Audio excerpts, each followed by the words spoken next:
I think it's Still gonna waiting. happen. There you go. There it is. There we are. We're live. Welcome, ladies and gents, back to another week, another Marty and Clyde show. It's we're gonna have a little bit of a pause, aren't we, Marty? Actually, Just one after week. this week. No, I just missed next week. Well, you miss next week, but then I'm traveling, so we might actually miss 2 weeks. Oh, okay. But Okay. that's yeah. So so for everybody, welcome. We're back. This is a live show. We do this every Wednesday at 6:30 Pacific time. Check your local listings, whatever that happens to be for you. But we've been doing this. We were just talking about this before we went live. We've actually been doing this for solid 3 years now. 3 years. The first time we got together was actually 4 years ago. That's when we did a live stream together because you went viral. I had a tweet that went viral in September 2022, and you were the first content creator personality to reach out to me.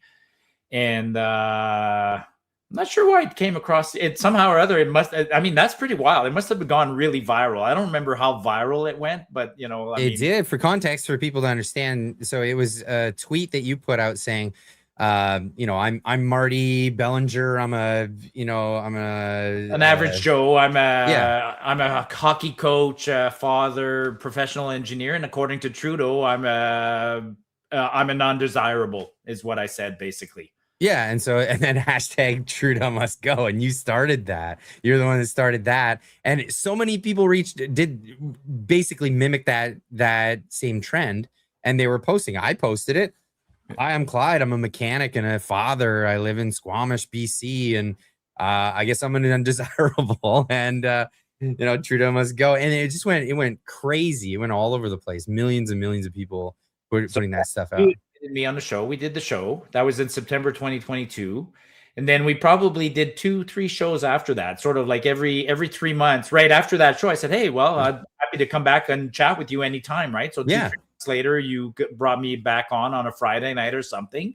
And then 2-3 months later, you did it again. And then finally, you reached out to me and said, hey, how about we just do why don't we do this every week? People are loving it. Like, yeah, and so by my account, looking back through the old videos, the first time we did this format, you and me on a Wednesday night, was May 23rd, May 4th, 2023, a full 3 years ago. Wow, that's awesome. Yeah. All right, well, time flies because it feels like we haven't been doing it that long. That's so crazy. But we've done other things as well together. We've done a couple of meetups, which we were going to try to do before I head out of here and before you do your thing. It's just that's not going to work out. So unfortunately, that's not going to happen. Possibly other meetups in the future. I might come out to Calgary. Who knows? Yeah, we Unify twice, right? I went to Victoria for one in Victoria. You came here for one here. Yeah. Yeah, we'll have other things happening. So I'm not worried. Yeah. Exactly. And then we'll pick things back up after. I think we'll be off for a couple of weeks. So stay tuned while we do all of that stuff. But that's I mean, where we start here. So a little preamble before every show. I like to say we're the first half of the show that we do. It's just going to be Marty and myself talking. Though we're doing this live, and for all the people that are watching this live right now, we are watching the chat. We are seeing what's in the chat, but we're just going to keep talking about the things that we're doing. We do that for an hour, and then we'll address the chat. So if you have more comments and things that you'd like to add to the conversation, we're going to stick around. And usually it's like another hour of just hanging out, chatting with the people in the chat. So stick around for that after the first hour. If you're watching this after the fact, well, just enjoy the show because it's going to be us talking about what's going on here in Canada. And not just Canada and all over Canada, or all over the world. Mostly, the United States is where a lot of the news is coming from these days. So why don't we get into it? Marty, I'm going to hit you with one. This one's going to hit you a little sideways. Okay. Traditions end. And some of them suck when they end. We know that in Canada, we've been told that Canada doesn't have an identity for a very long time. For the last 10 years, since Trudeau, basically.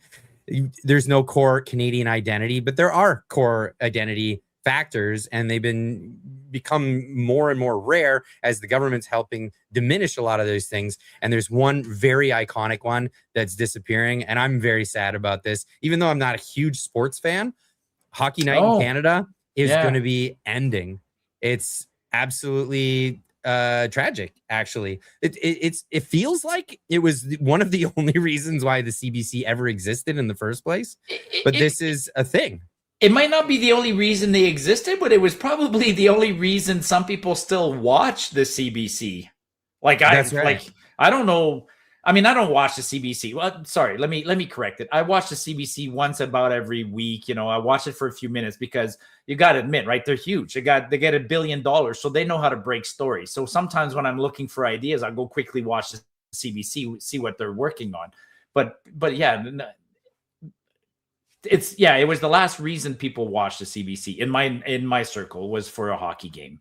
Did they say no why? Kidding. Did they say why they're canceling? Or so I'll pop this up. So don't talk to the CBC about it. Don't talk to CTV News or any of that stuff. Let's just go right to Sportsnet. So Sportsnet is reporting on this: CBC ending their NHL broadcast partnership. They said NHL will no longer broadcast CBC, be broadcast on the CBC Sportsnet, and the public broadcaster announced Tuesday ending a partnership which saw certain games aired on both networks. Watching hockey on Saturday night is a time-honored tradition for Canadians, and Sportsnet is privileged to continue delivering that tradition. So it's gonna be, you're still gonna have your Saturday night game, but it's not gonna be that. So it basically they lost the contract. They lost the contract. Basically, the private sector beat them out, right? I mean, Sportsnet. Unbelievably, like $1.6 billion a year they get, and they couldn't win the contract against Sportsnet that airs everything.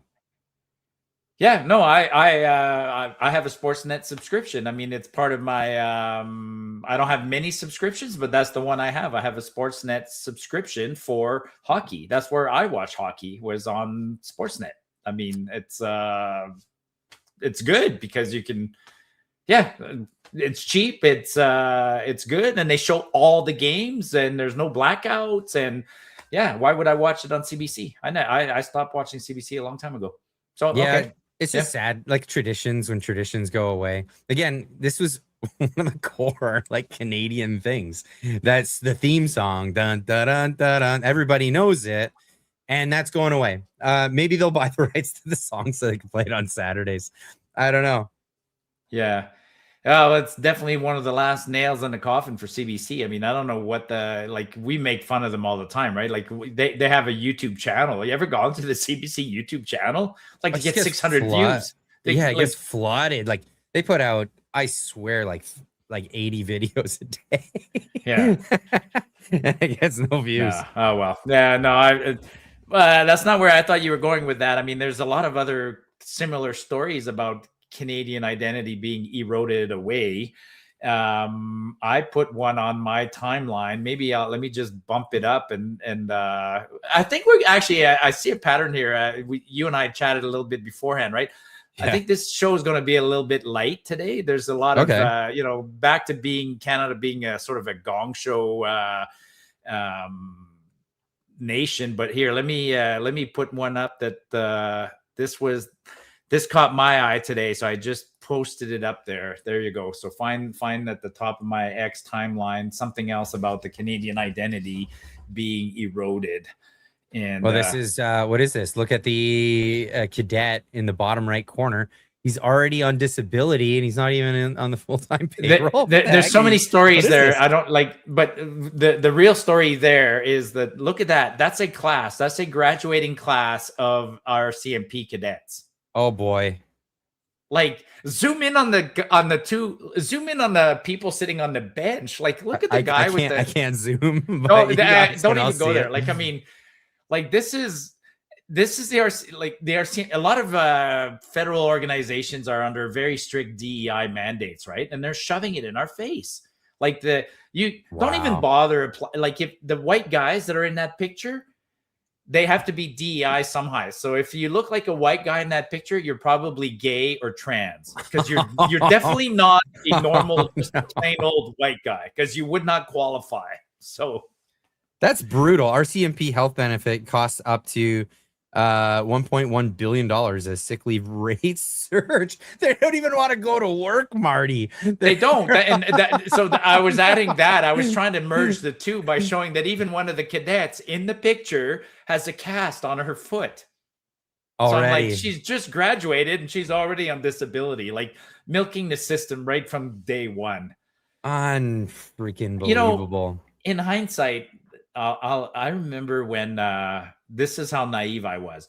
I remember when the RCMP announced way back when, like 20 years ago, that they were going to allow turbans as part of their uniform, and I didn't fight it. And some people around me fought it.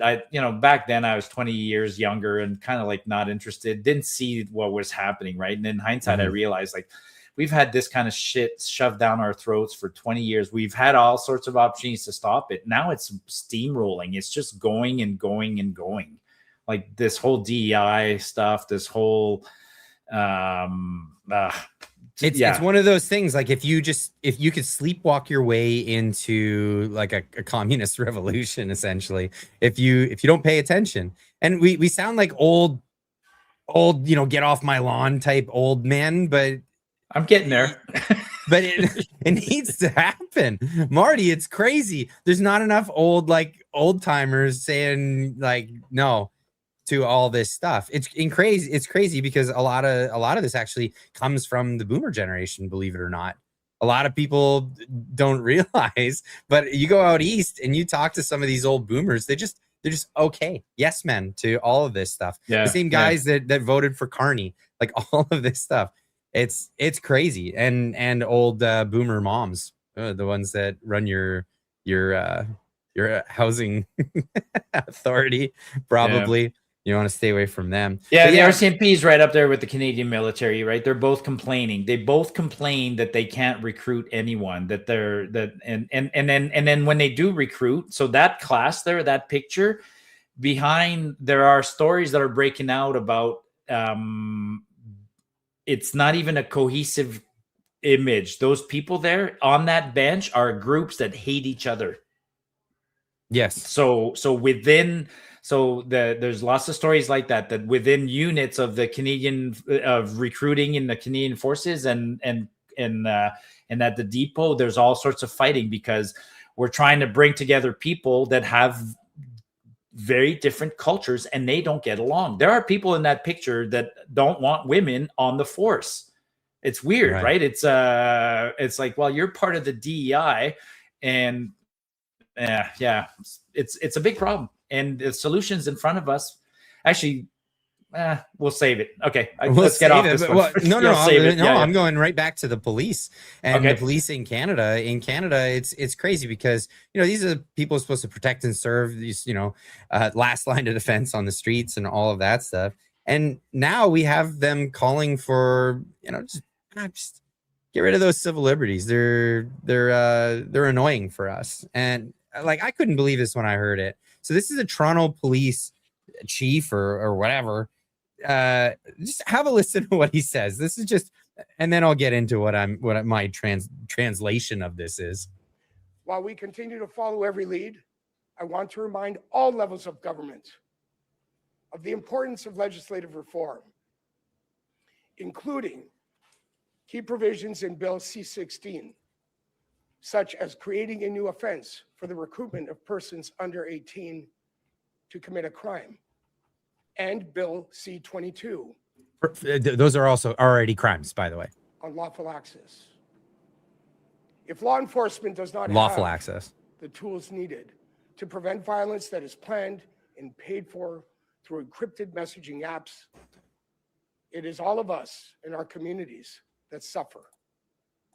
And the risks and consequences are very real. Thank you, and I'll now pass it over to Chief Superintendent Matthews. To other guys that don't give a crap about civil liberties. So what I wrote here, I said, this is paraphrasing what he said, but if you don't give up your privacy, we won't be able to stop people from violently attacking you. Sounds a lot like the young Italian guys that stopped at my house to tell me about their fire protection racket they got. It'd be a real shame if your house happened to burn down. Like, that's so crazy that the police in Canada are saying, No, we need access to the encrypted messaging services that you use so that the government isn't able to, and scammers and everybody else is not able to just hack your information. The government wants a back door, and the police are coming in as like enforcement for this and saying, yeah, no, we need this.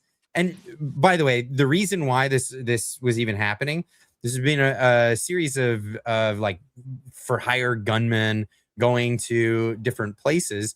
And a lot of communities are getting upset about this because they happen to be, shooting up places, and people are experiencing a bunch of stuff. Well, it turns out a lot of these people they're only here because of the crappy government let them in. A lot of them are foreigners. They're not actually Canadians doing this stuff. So it's our vetting process, I'd say. We don't need to limit civil liberties for Canadians. We got a lot of segues here, and I don't want to use them all at once, right? Because right.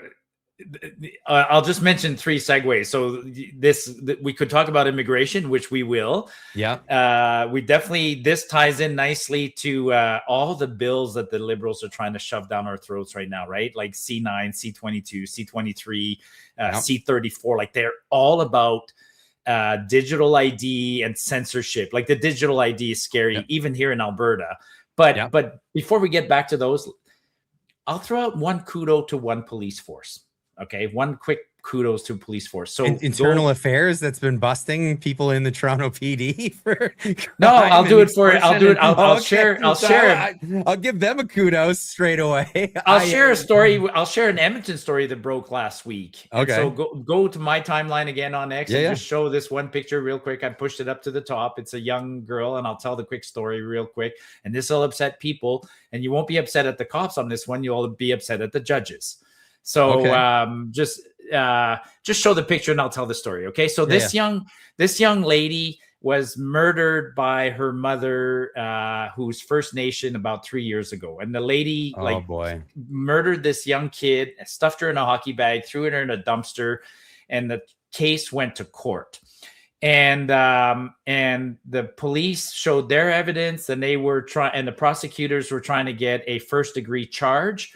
And the court said, no, the laws now, right? They have to rule differently for First Nations and certain minorities. Like you can't be too strict on First Nations. You can't even be too strict on new immigrants because, you don't want to risk their citizenship process. So the mother got charged with manslaughter instead of murder. And got on what grounds? Oh, let me finish the story. Okay. And the mother got something like 4 years minus time served. So it ended up being like a 3-year sentence. The police in Edmonton were furious. And so the police wrote a letter to the judge because the evidence never appeared. There was never a trial. The evidence never appeared in court because the plea bargain, right? So the lady got away with a plea bargain. And so the police who did all the investigative work were pissed off, and they threatened the judge, basically saying, we're going to release the evidence and let the public know what the hell just happened. Right? Really? Crazy, right? And so you know what the judge said? The judge reduced the sentence to punish the police, saying, oh, you want to interfere and tell me how I'm supposed to run my court? So the lady got a more lenient sentence than she already had. And now if you look at the title, just go back to the title of that picture there, the ASIRT, that's the Alberta Special Investigative Team, right? So Internal Affairs is now conducting an investigation into the police into the police. Yes, for misconduct. Yes. So like I don't even know what to say to that. I people don't know what to say. It's like that's the week we've had in Alberta. People are looking at that going like, what's going on? What's going on here? Like, it's so crazy to me because you have okay, we're gonna get into it now. we're gonna get into it now. I'm tired of this. I'm absolutely tired of this. I can't stand DEI. I can't stand all this because I believe activist judges in living in a meritocracy where every individual is seen as an individual. There's no groups, creeds, colors, any of that stuff. You're treated equally under the eyes of the law in hiring practices, in all of these things. That's the society we spent so much time to build. right? And look at what we've got now. We've got all this DEI practices and all this other crap, but we also have a particular group of people in Canada that have a genetic origin that gives them land ownership and veto status over what other people in the country are going to do. And this has caused a huge problem, especially in Alberta, with what's going on with Danielle Smith. Well, Danielle Smith had this. Oh, yeah, I forgot about that story. Yes, good one. And I'm just going to play the video because this is just ridiculous. What's happening right now? They're going after her. Why? Well, have a listen. Premier, treaty chiefs are calling for an investigation into whether your actions over the independence referendum amount to treason under the criminal code. What's your response to that? Well, I think it's disgraceful. I think it's disgraceful that any government that wants to be taken seriously would level the charges that serious against another government. Look, I've had my differences with the federal government, but I have never used language like that. I would ask the treaty chiefs to check themselves because we have a very collaborative relationship between our government and our ministers. I want that to continue. But this kind of overwrought language has no place in a democracy. When they were pursuing a new relationship with Ottawa, I cheered them along. We are pursuing a new relationship with Ottawa that respects our jurisdiction. And I would ask that they be respectful of that. But they need to, that language has no place in this democratic discussion. Check yourself before you wreck yourself. These are the same First Nation chiefs that filed the injunction against a petition, right? And they're not going to stop. So they filed the injunction. Now they're going after Danielle, which, by the way, she's not a separatist. She's milk toast about the whole thing. If anything, she just allowed for citizens to have an initiative, which the natives have. But you and I talked about this a couple of weeks ago, right? She's playing that. She's being a politician who's walking the tightrope and trying to please everyone. And now she's learning really, really quickly that some groups can't be pleased, and why you would even cater to them doesn't help, because you might as well cater to your voters and try and hold on to their support, and then ignore the other side. By doing what she's doing, she's pissing off everyone. I mean, I don't even like seeing what she's doing because it's a bad strategy. Well, not only that, the natives are shooting themselves in the foot. And this is a real issue. Now, I found this video on Instagram. This is actually fantastic. So just have a listen to this. It makes so much sense with the new demographic changes that are happening, especially in Canada, with Native American relations. Named Mike Kobe made a really good point about the future of the relationship between white people and Native Americans. Here goes. Natives need to bear firmly in mind that if the demographics of this nation wildly vary from the traditional white majority, it won't be some great development for us. It will be the opposite. Mm-hmm. We share a history with the whites, good and bad, but it's behind us now. The whites like and admire us, and as little as some of us want to admit it, they have helped us enormously. The newcomers don't give a damn about us. We have no history with Pakistanis or Afghans or whoever. They are coming to conquer. That's it. If we don't stand with the whites, we will fall together. It's that simple. Some pretty strong and pretty smart words right there. Some pretty strong and smart words right there. Absolutely. Like, the thing is, why is it that Native Americans live in North America? And why is it that, I don't know, the Aztecs don't in South America and other places? Yeah, we might have been a bit cruel. We were definitely cruel to them, but we weren't as cruel as the Spanish conquistadors. Absolutely. Yeah. Absolutely. And the thing is, holy crap, it's not going to work out better when demographic changes take place and there's a lot less, Canadians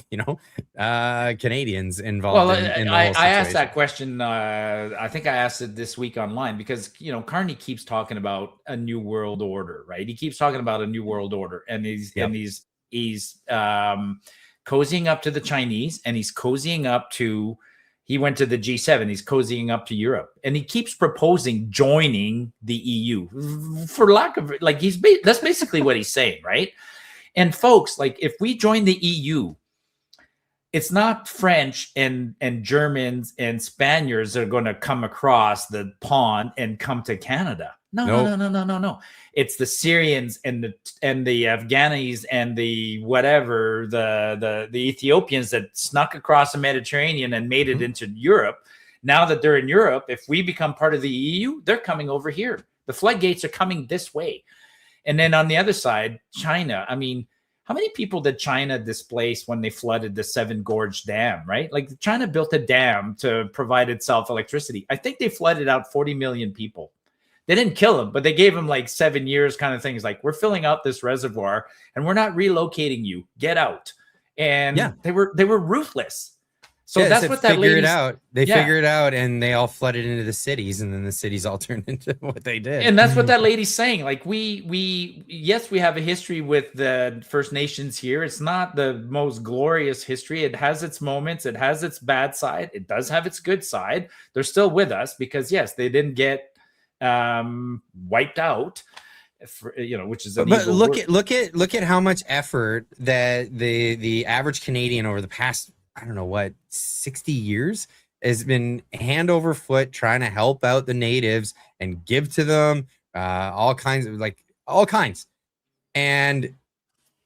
if you want that to keep happening, you better hope that you keep a good relationship. It's not working. It's not working. People are fed up, but then also advocating for demographic change in Canada is not going to help. Here, people are fed up. I mean, I think the Chiefs are going a little too far, and they're showing their they're not showing their true colors. They've always been that way. They've always asked for more. But true colors is that blonde and blue. Yeah, but people are noticing. I hear it all the time. People are noticing. People are going like, "Holy shit, enough is enough." It's the same gang, right? It's the same group that keeps asking for. I mean, that's funny. Like I had to laugh at that one. I mean, they literally asked CSIS and the RCMP to investigate Danielle Smith. Like, but the Chinese interference, no, that's okay. Fine. That's fine. That's fine. Don't worry about that. Narcotics brought over from the Chinese and working with the cartels from Mexico, no problem. That's all fine. Yeah, it's just unbelievable. Whose side are you on? Like, really, whose side are you on? It's not just and by the way, it's not just that handful of chiefs. The leader of the opposition here, Naheed Nenshi, also made the same request. He wrote an open letter to the RCMP and CSIS last week saying the same thing. Please investigate Danielle Smith. I'm like, wow. Like, and I'm not an advocate of this. I'm not an advocate of going after your political opponent. I think it's just going after your political opponent that way is really dirty politics, and it can backfire on everyone. I mean, you know how you go after your political opponent, Nenshi? You run against them in the next election on a campaign, and then you go after them that way. But like his group is again, they've shown their colors too, running constant recall. Like the Nenshi's NDP ran something like 23 recall campaigns. They tried to recall like 23 MLAs. Like, and they all failed, and that's an abusive process. And then they get mad at us for saying, they say, well, you guys are getting a petition, and the petition's costing whatever $10 million for a referendum. Yeah, you just did the same thing, man. You did 7 recall or 20 recalls, anyways. Yeah. Well, people are fed up with being in Canada, and everyone's doing different things about it. But foreigners are even starting to notice. People are coming to visit Canada, are even starting to notice. I got to share this one. This is just incredible. Melissa sharing this one out. I guess someone from TikTok or Instagram posting this. Yikes! Visitors to Toronto for the World Cup are literally mind blown at what they're finding in Toronto. Have a listen to what this guy has to say. It's just incredible. Guys, Toronto is one of the dirtiest. It doesn't even feel like it's a first world country. Look. You don't see this in Ecuador. Look. Do you see this in Ecuador? Look. This is downtown. This is like the flagship. Yonge and Dundas. This is the flagship of Toronto. And there's literally garbage, crackheads, crazy people talking to themselves, fetty heads. Bro, this is a third world country. Like this, I feel like I'm in, bro, coming from Quito is way more civilized. This is a fucking mess. What is going on, guys? That's Canada. That's I've Canada been- for you. It's crazy. People coming from Ecuador to watch FIFA are like, they're shocked. Because here's the thing. Canadian news doesn't make the news. It doesn't make international news very often. So what's happening in Canada, people are so oblivious to this crap. So they're like, oh, FIFA. Yeah. Oh, it's in Canada? Sweet. I'll go to that place that's just filled with like lovely, happy people that say sorry too much. Okay. I'll go to that. And then they get here and they're like, what? Well, It's not what I thought it was. you know what Holy else? crap. Yeah, it's not. And you know what else it brings out that that the World Cup always brings out? It brought it out the last one in Qatar, and this one will bring it out too. Ecuadorians, the Ecuadorian middle class can get on a plane for cheap. So a plane from Quito to here is like cheap, and Ecuadorians are going to come here and they're going to enjoy the World Cup. We live here and we can't afford to go see the World Cup. And like it's crazy, right? Like it highlights that the world, like the parliamentary budget officer wrote a report on the World Cup, right? Like Ottawa is spending $1 billion on the World Cup for 13 games, $82 million a game is Ottawa's share. So there's 7 games. Ridiculous. It's completely ridiculous. People, like, even the parliamentary budget officers, like, really, we like, it should have been, if Vancouver wanted to host it, sure, but why does the federal government have to kick in? Well, the federal government has to increase security, RCMP, blah blah blah blah blah. Well, Vancouver doesn't have any money, that's for sure. The province of British Columbia doesn't have any money, that's for sure. It's crazy. It was the same thing with the Olympics. You know, the Olympics came. I got the heck out of here during that time. That's when I went and spent 3 years in Japan. But same thing. They come in and it's the taxpayers that are on the hook for it. Yes. The taxpayers have to pay for all of the events, for all of the stadiums and all of these other things. And you get a bunch of companies from all over the world. They have exclusive rights to the vendors and all these other things. There was a place in Vancouver that they were called like Olympic Gyro or something like that. And they had to change their name. They got sued by the Olympic Commission. It's unbelievable.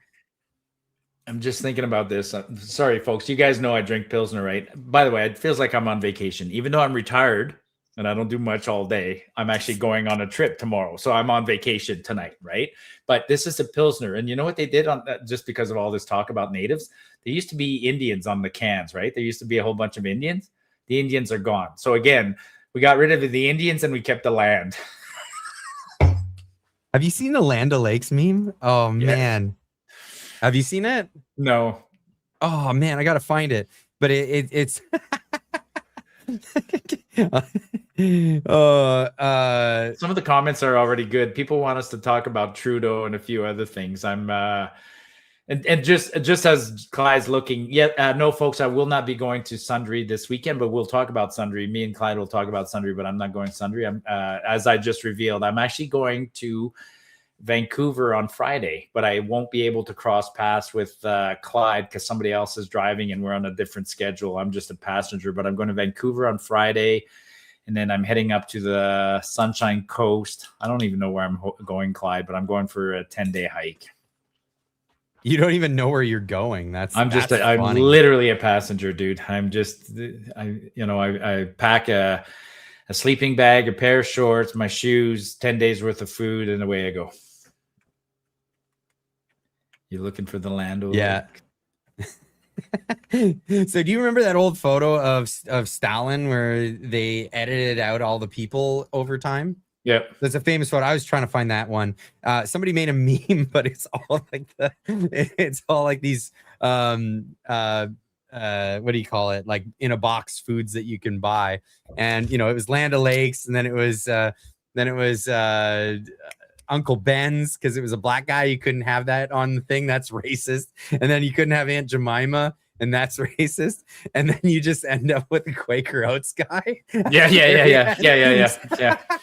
So, and that's classic left wing. They're disappearing all these other people when we were happy to have the native, the black lady, the black guy, which is exactly what happened to this can of beer. Absolutely. That's so funny. Hey, there's, like I said, let's speed up through the stories. There's so many. Yeah, of them, let's but get you through made it. me think of something real quick. Do a Google Okay. search and search Canada suspends citizenships. Whoa. Yeah, that was another story that broke this week. I think it ties nicely into. Wonder if it shows up. 2 days ago. Here we go. Okay, found it. Perfect. So, government abruptly suspends citizenship certificates issued under Lost Canadians law. Okay, so this. Okay. Yeah. So late 2 months ago, the Ottawa passed a new law, another one of these weird laws, and so making it easier to give citizenship to people. So under this law, if let's say I was born in Ukraine, came to Canada for 3 or 4 years and lived in Canada and became a citizen in Canada for 3-4 years, a citizenship, and then took off and went back to live in Ukraine. That's it. So somehow or other, born in Ukraine, come to Canada, live 3 years, becoming Canadian, and then bugger off and never set foot in Canada ever again. That person, if they give birth to a kid in Ukraine, that kid's Canadian. That's the new law now. So, and it extends several generations. They call that lost Canadian. Anyways, they had to suspend the system because as soon as the law passed, they got flooded by requests for citizenship, and so many of them are just fraudulent. Like we literally hand out. So to all the stories we're talking about, we hand out citizenships here like it's nothing. Oh, that's crazy. Yeah. So interesting story. So just a note, because I know a lot about immigration law, because I've had to deal with this for a very long time. My wife's an immigrant in Canada, and we've had to go through all the paperwork and learn the laws. In Canada, if you get permanent residence, so say you don't get your citizenship, but you get the permanent residence, you actually have to live within the country for 3 out of every 5 years. Yep. So if you leave and you don't come back, it doesn't matter if you file from abroad, you don't get it back. You lose your permanent residence. You have to actually reside in Canada, and you have to prove that you were actually residing. The only caveat is if you have a foreign, like if you have a spouse that's Canadian and you go to live abroad somewhere, you can declare that you're living with your spouse in lieu of living in the country. Yeah, and the story aligns with what you just said. There are rules, but the rules in the last few years have been sort of very lax, right? So, and that's what, and then suddenly when a new law like this puts forward, then it gets really abused to the point where the government has to go, whoa, time out, right? Like similar to the laws are clear on students who come here. You're supposed to come here, be a student, not hold a job. Well, we talked to Darshan and others. How many of them broke those laws and without consequence? So it was interesting to see that story, that they're freezing temporary citizens, or not. Those are permanent citizens, man. Those are like once you have a citizenship, that's it. You're a citizen of Canada. So they're actually like removing that, saying you got it and left.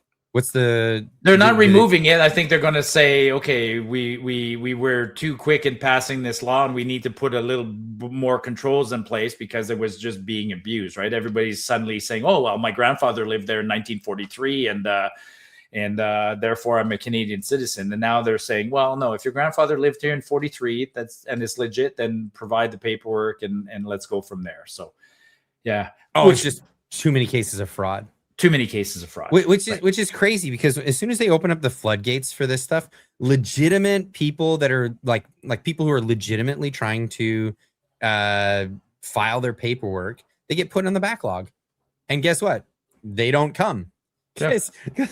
All the people. I mean, I don't even understand why we would do a law like this, anyways. Like, like what a gold mine, right? You're the grandson of somebody who once lived in Canada. You currently live in Ukraine, and now because of some law, you go, hey, I get to apply to Canada and just be a citizen and have access to benefits. I don't understand the who's pushing for these laws, because, well. Yeah, okay, well, it ties into another story that broke out this week, right? Population went down. Population numbers came out yesterday. First quarter it's an estimate. It's always an estimate, right? It's only real when there's a census, but the estimate says that the population of Canada went down 55,000 people in the first quarter, and it's mostly temporary foreign workers. So even and when you dive into the data, they're leaving. They're the ones leaving. They're not being told to leave. They're leaving because it's like that guy touring from Quito. People are actually temporary foreign workers are coming here, and the conditions aren't that good. They're like, yeah, okay, so I work at, I'm not going to go work. I didn't come here to work at Tim Hortons or whatever, right? So they're voluntarily leaving, which shows how bad it is. Like, so yeah. I mean, just I feel sorry for so many of these people. Like, imagine you came from the Philippines, right? Which is warm all the time. I mean, it's hot, but it's warm all the time. Westerners go there because it's so cheap to live, and you know their foreign money goes a long way. But then you come from there thinking, okay, I'm gonna go. I have an opportunity. I'm gonna move to Canada. You end up in Saskatchewan, working at a Tim Hortons for minimum wage. That's the existence. Yeah, living in a house with 43 other people that are not even related to you, you know, and then you don't have your favorite foods anymore. The weather sucks and everything else. Yeah, no, this is not a land. I mean, it's not just Saskatchewan. I used to joke about this. I just say that for like. No, it's everywhere. I mean, I'm a proud Albertan now. I immigrated here. I came here, but even I used to say that about Alberta. I'm like, what a shithole. Like, I used to literally say that, right? Like, because like when I was younger, I was living in Fox Creek. Sure, it had a certain appeal, but fundamentally, I'm like, why am I living in the middle of a muskeg? It rains all the time and it's minus 30. And like, would she live here? No, right? Like, your wife would not live here. No. The weather sucks, right? And but why did I live here? I'm being honest here. The reason I lived as long as I did in northern Alberta was the money.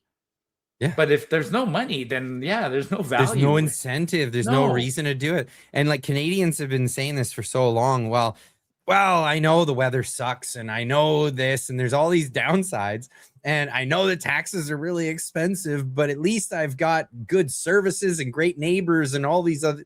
All that's gone. All of the plus side have turned into negatives, and now all the negatives are still negatives. They're still there. Like, what's the incentive? Yeah, no, and a lot of companies experience that the hard way, right? Like they I can't remember Electronic Arts, right? Electronic Arts. They used to make video games, sports video games and stuff like that, right? So they open up an office in Edmonton, kind of thing, right? Real estate. Is that where they came from? Electronic Arts? No, they're in America. They're from somewhere else, right? But they opened an office in Edmonton because Edmonton tries to attract them and everything else. And then a couple of young guys, programmers, came there and they're like, why would I live in Edmonton and be a computer programmer? They could live in California. I can live in California. I can live in wherever the hell I want. So that whole thing failed. Like, yeah.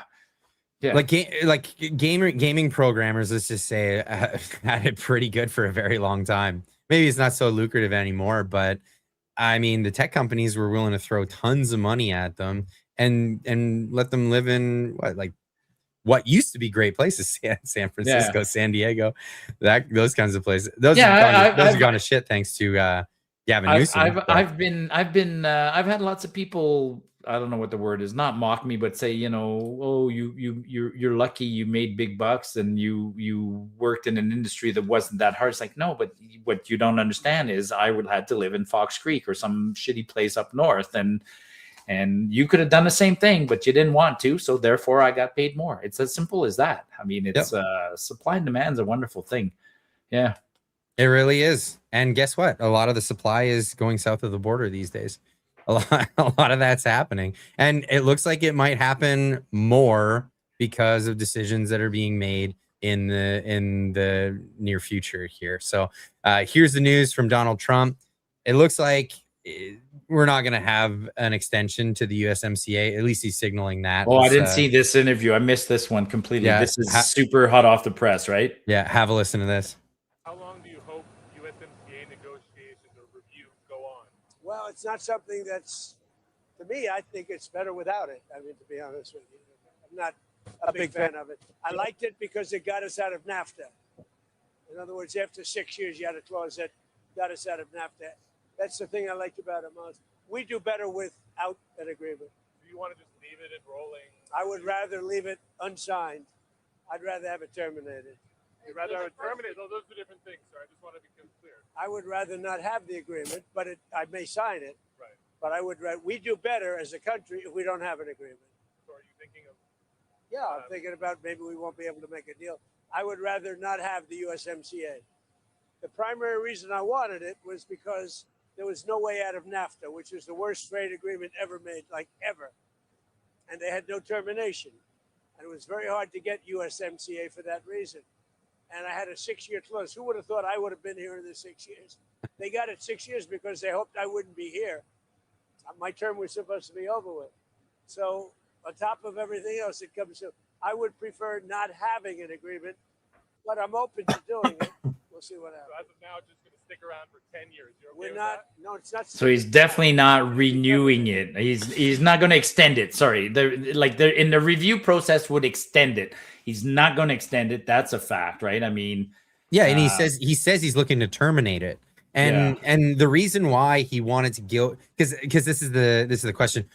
He said, "Oh, it's a beautiful deal. I made the best deal. It's the greatest deal." I mean, he says that about everything, obviously, but now he's been circling this and saying this over and over. And I don't know why a lot of people aren't catching on to this exact set of words that he's saying is that he wanted out of NAFTA because there was no termination clause. But in USMCA, there's a termination clause after 6 years or after the first 6 years, which he didn't even think he was going to be president. But look at it, the situation. He's the president now. So the one thing he wanted was to be able to get out of it, which is it's not such a fast track out of NAFTA, but it's a stepping stone way to get away from NAFTA. Yeah. Listen, Donald Trump, he's the kind of guy who wants to have bilateral deals. He wants to have a deal with each country that he deals with. He doesn't want to have these multilateral deals that we've been seeing with the globalist crowd. Started with NAFTA, then it went to what was it? The North American Free Trade it was the Free Trade Agreement of the Americas, the FTAA. They proposed that one. The TPP, the Trans-Pacific Partnership under Harper, and they proposed that one. That one got squashed too. Thank you, Trump, for that. And these are the things he's saying. Like, we don't need this big multilateral deal. I want to deal with each country individually. Now, that's bad news for Canada because Canada was a huge beneficiary for particularly certain industries. One thing, it opened it up for 85% of trade is covered under the USMCA. So there's no tariffs on a majority of the trade. Now, a lot of those companies could move to the United States and probably will if they're faced with tariffs. Yeah, well, this ties in nicely to two clips, right? I mean, you could either let's go on the light side first. Play the clip of Trump arriving at the G7 announcing who he is. Who he is. I got to find that clip now. Where did don't worry about it. I mean, I got it. You got it. Okay. So here's Trump arriving at the G7. Yeah, here it is.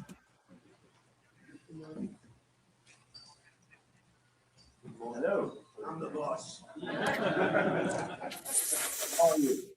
Wow.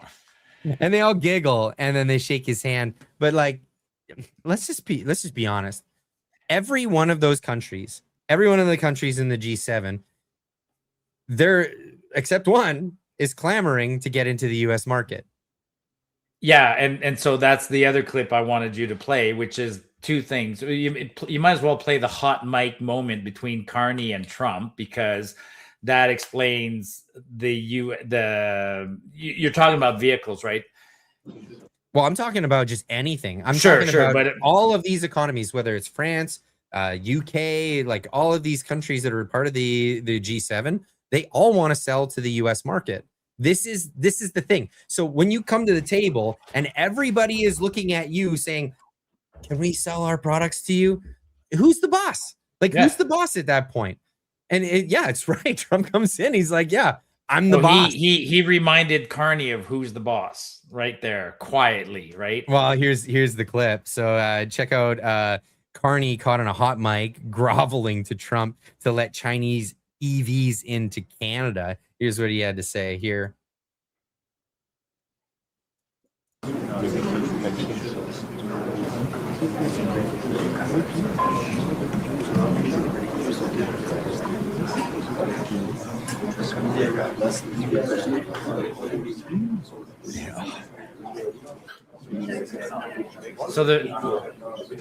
So What's it's hard to being said understand. there? It's hard to hear, but what's happening simultaneously to the G7 is Carney sent Melanie Jolie to China. So Melanie Jolie is in China right now, and she's working to bring in more EVs into Canada. Which, by the way, like I have no idea why Ontario would even be on board with this. Like this is such a bad idea for Ontario. But No, this hey, sucks for Ontario. And totally. you know who actually explains it the best? Of anybody, believe it or not, LeBlanc. LeBlanc gets up and he actually explains this. So have a listen here. This was one of a number of issues the Prime Minister discussed with President Trump during the day today. There's nothing new in what the Prime Minister said to President Trump. This importation of Chinese electric vehicles has a hard cap, which didn't exist previously, of 49,000 vehicles. This represents 3% of the new vehicle market sales in Canada. Anything over that has a 100% tariff plus the most favored nation tariff. It was an opportunity for the Prime Minister to remind President Trump, as we have with Ambassador Greer and Secretary Lutnick, that this, in fact, puts Canada back to a position in terms of Chinese vehicles of 2 years ago. And it was a time-limited, specific arrangement that provided very important relief to canola producers and canola growers in Canada and the seafood sector in Atlantic Canada. This shouldn't surprise anybody that So this is the key. This is the key to the Cadillac here, Marty. So in order to, the rhetoric of this government right out of the gates, talking shit about everybody else on the planet without, and doing it in elections to get themselves elected, pissed off the Chinese, pissed off the Americans, pissed off the Europeans, pissed off everybody. And so what did they have to do? They had to come to the table with these appeasements, right? And the 49,000 EVs from China was an appeasement so that China would lift tariffs and sanctions that they put on Canada because of the BS that they were spouting. Yeah, no, I get that because. But now they got to turn around and say to Trump, listen, it's only a tiny part of our market. We don't even need it. Yeah, it's so so it's backfiring on all sides, right? So Trump is pissed off, and yes, Carney, folks, I'll tell you this, right? So all these deals that Carney pretends to have made are bad for us, right? He went to Ireland this week and he said, "I made a good deal for Ireland." No, you didn't. He also called it home. Yeah, it widens our trade gap. Like, I was actually shocked to find this out. I didn't even expect this, but we sell $1 billion worth of goods to Ireland and we buy $4 billion from them. I guess we buy a lot of Guinness and beer and stuff like that. But regardless, like we're in a trade deficit with Ireland. We're in a trade deficit with China. And all these places where Carney's gone and made deals, he's made our deficit worse. That sucks. Like we're not gaining market share. We're losing it in the US and we're losing it elsewhere now. Like, man, he is so misfiring. It's crazy. Crazy. And you're paying for it in Ontario. I hope we don't have too many Ontario viewers, but if you're not a worker in Ontario, man, and you voted for Carney, you shot yourself in the foot, man. Completely. Yeah, absolutely. If you voted if you're part of what used to be the CAW, whatever the union's called now. Yeah. No, you just gave yourself a permanent layoff. And then he mentioned canola oil. Okay, I appreciate that, but the Chinese were still buying it from us. They didn't reduce any amount of buying. Like they charged a tariff. They charged a tariff, which actually was just Chinese people had to pay that. And here's the thing: the Canadians say that Americans have to pay these tariffs. Get this: China's not a consumer market.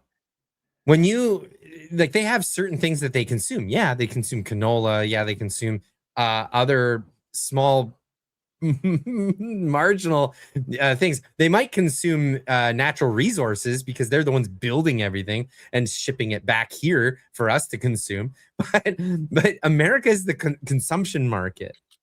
If you want to make consumption items and sell to the United States, that's the market. If you're trying to appease China over things like this, listen. Yeah. When they get wind of what he was whispering to Donald Trump, just imagine the tariffs that are going to hit Canada from China, the trade restrictions that are going to hit Canada from China. It's unbelievable.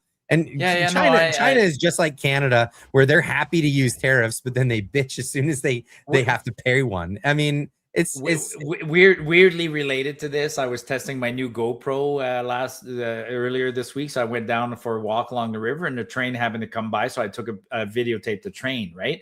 And I made a comment that the train's empty.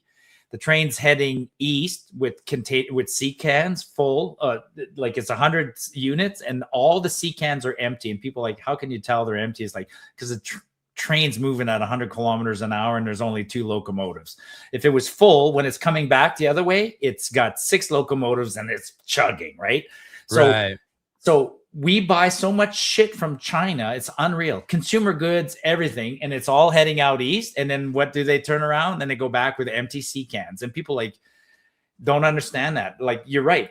China is not a consumer. They buy from us a few things that they need to make more junk that they sell. Raw to materials. Us. Yes. That's it. We're not value adding anything that goes to China. It's coal. It's canola. And it's raw canola. It's not even oil produced in Canada. They just send them the freaking flowers. No, they make food with that canola and sell it back to us. It's basically poison. Like, you shouldn't eat canola, but they sell it back to us. Like, there is one thing that is a final product that goes to China.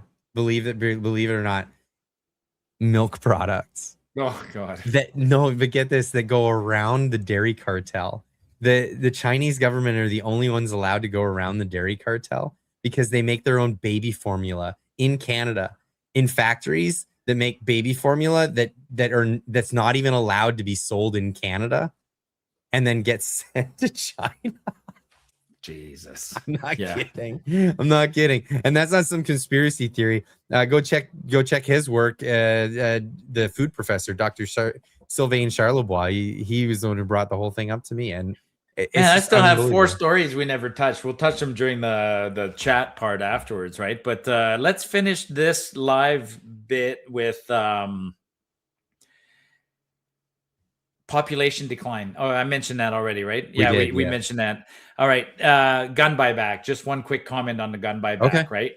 So, so the amnesty was extended, and prior to the amnesty being extended, something like 67,000 or 15,000 people signed up for the buyback program for a total of about 60,000 firearms. Are you talking about the people who signed up or the people who actually handed over their firearms? No, they just signed up. So far, all they've done is signed up. So 15,000 people signed up, and all told, because those people have a chance to withdraw their they're being advised now. Everybody's like withdraw. But there's a group that won't withdraw, and we found out why. So of all those, of the 60,000 firearms supposedly turned back in, assault weapons, right? Turns out that about 15,000 were 22s, not .223s, 22 long rifles, plinkers. So 16,000 assault weapons were plinksters that people turned in because they're worth about $300-400, and they're hoping to get $700, $500 or $1,000 back. That's all that is. Oh, that's what they were talking about. Yeah, because I heard about the pink gun. The pink gun was a very popular one. The GSG 16, I think it was, or one of those models, like, made the list because that model turned out to be a piece of shit. Everybody bought it. It looked fun. It was a cute little, they call it a range toy, right? You show up at the range with your little 22, shoot it real quick, have fun, and then guys are turning them back in by the thousands. I've got Send those to Ukraine. Yeah, I've got it here. It's like some funny gun buyback news. The most claimed gun in the program so far is the GSG-16, a cheap 22 long rifle flinker. And here they have it. Says these used go on sale for well under $500. It's no wonder people are happily dumping them. They could probably get these $600 without banning them. LOL. Even That's if you break hilarious. even, right? That's your shitty gun. You'd be like, and now when I saw that, I was thinking, yeah, do I have a shitty gun that I want to turn in? Maybe I should do that, right? Just, well, yeah, whatever the liberals do, man. It just, bet against them. Bet against them. Yeah. Hedge your bets. Unreal. All right. Well, we'll finish off the live. Well, we're still going to be live. Don't worry. We're going to keep going. We're just going to turn to the audience after this. So, Marty, where can people find you? Marty Up North on X and Marty Up North on YouTube. Had a nice little boost on YouTube in the last couple of weeks. You guys have been awesome coming out there and giving me maybe it was my train video. What was the train video? I told you I was just walking along the park, along the river, and this big massive train came by. So I used my GoPro 13 and I filmed it as the whole thing went by, moving it along or whatever, breaking the law apparently because I'm on CN property, like whatever. But the video was cool. A lot of people, I take it for granted that people see trains all the time, but I guess they don't, right? Like we have big trains that go by here, like they're 100 cars long, double stacked with sea cans. I mean, that's impressive when it's being Double pulled stacked. Oh yeah, they double stack the sea cans, and then they'll have 2 locomotives at the front, 2 in the middle, and 2 at the back pushing. When a fully actually the most impressive rail cars here that go by are the ones that are shipping oil to the West Coast. When 100-car unit train full of oil, each car weighs 80 tons, and 100 tons, like that's 8 million pounds of weight being pulled. Yeah, it's impressive. I'm sure it's way more efficient than a pipeline, and that's why we keep doing it that way. Yeah, and same thing, whether it's oil or whatever, almost everything goes one way, right? So we send oil trains to Vancouver, and then they come back empty. What a waste! But huge waste, massive. Huge. Yeah, there's no. It'd be odd. I mean, if in a perfect world we would send them to China, and then what would China send us back as a liquid that we would replace with the oil? Fill them up with prune juice, I guess. I don't know. Contaminated with oil prune juice. Yeah, unreal. Yeah, it's the same thing. We see it all the time with the coal cars. They go one way and then they go back empty. Well, here we don't even send back all the sea cans anymore. There's too many of them. So sea cans are piled up in yards all over North America because there's so much stuff coming from China, and then they don't even want the sea cans back. They're it's not worth shipping them back. They're almost a disposable item, and so there's fields full. You can get a sea can for your property for about $2,000 now. And people use for your property. People use them for everything, right? They use them for storage. Yeah, that'd be fantastic. Yeah, they're still mouse proof. I've seen people make like huts or like little tiny homes. Well, maybe that's what Carney's on his way to Vancouver to announce, because Carney's on his way to Vancouver to announce some housing program tomorrow. Oh yeah, they're gonna make more tiny homes so people don't. That guy just does not want to be in the House of Commons, eh? He's anything but the House of Commons. Like he's worse than Trudeau in terms of his record for being in the House of Commons. I don't think he wanted the job in the first place, but he was just. I think he was elected by the World Economic Forum. Okay, it's your turn. Get over there. Your turn. Yeah. Go on. You gotta finish the job. We got Gothic Blonde saying, "Oh my God, Clyde, I was Canadian" on the T-shirt. Yeah, you guys check them out. You can get these yourself over at the store. Pop it up here. The link is always in the description down below. We got some clever T-shirts. This is sealed, and I don't know. We came up with this design all on our own. If it resembles anything familiar, I don't know. That might just be your imagination, but then we also have the same one in this design, which may also look familiar, but that's just completely coincidence. Absolutely out of the blue coincidence. But yeah, we've got all kinds of different designs. Go check them out. Link in the description down below. And we're working on Amazon stores and all kinds of goodies. But it's right now. Go check them out on the ClydeDoSomething.com. I love this shirt. This is my favorite new one. I used to drink that beverage, not anymore. No, it's when you rely on patriotism, it can't be that good. Yeah, it can't be that good. It's kind of like what's long it, history. It's been around for hundreds of years, but yeah, really, yeah. I felt that way about like Native Texan. Remember when we were in Texas and they had that beer Native Texan? I like that Shiner Bock down there. But I still bought it because I was like, okay, I like it. Shiner Bock. I don't know that one. Yeah, it's maybe it's more Houston based, but it's a nice dark beer. We don't have Bocks here. I don't know what a Bock is. It's a Like type of beer. B-O-C-H? B-O-C-H or B-O-C-K, but they it's kind of like a porter or it's a dark beer. Maybe somebody can answer it for us, but what's a Bock? But they have Bocks. It's a type of beer. It'll take a minute for people to hear that. But anyway, let's get into some of these questions and comments. I am conservative boomer. That's Trish Prue for 279. Thank you so much. Says happy Father's Day, Clyde and Marty. Enjoy your Sunday. Will do. Thank you. Yeah. Will do. My wife's birthday's on the weekend as well, so we're gonna go enjoy I'll be on the trail. No Father's Day for me this year. Sucks. Oh well. Oh, what's that? Well, I'll be on the trail that day, so you still get a Father's Day. You just get a Father's Day without your kids. Oh, they'll forget about me. If I'm not home, they won't. Hey, kids, if you're watching, I still want something. Actually, one of my kids was good. Gave me a GoPro battery. I wanted that. That's actually useful. Yeah, absolutely. Totally useful. Maybe you're probably, I don't know if you're the same way, but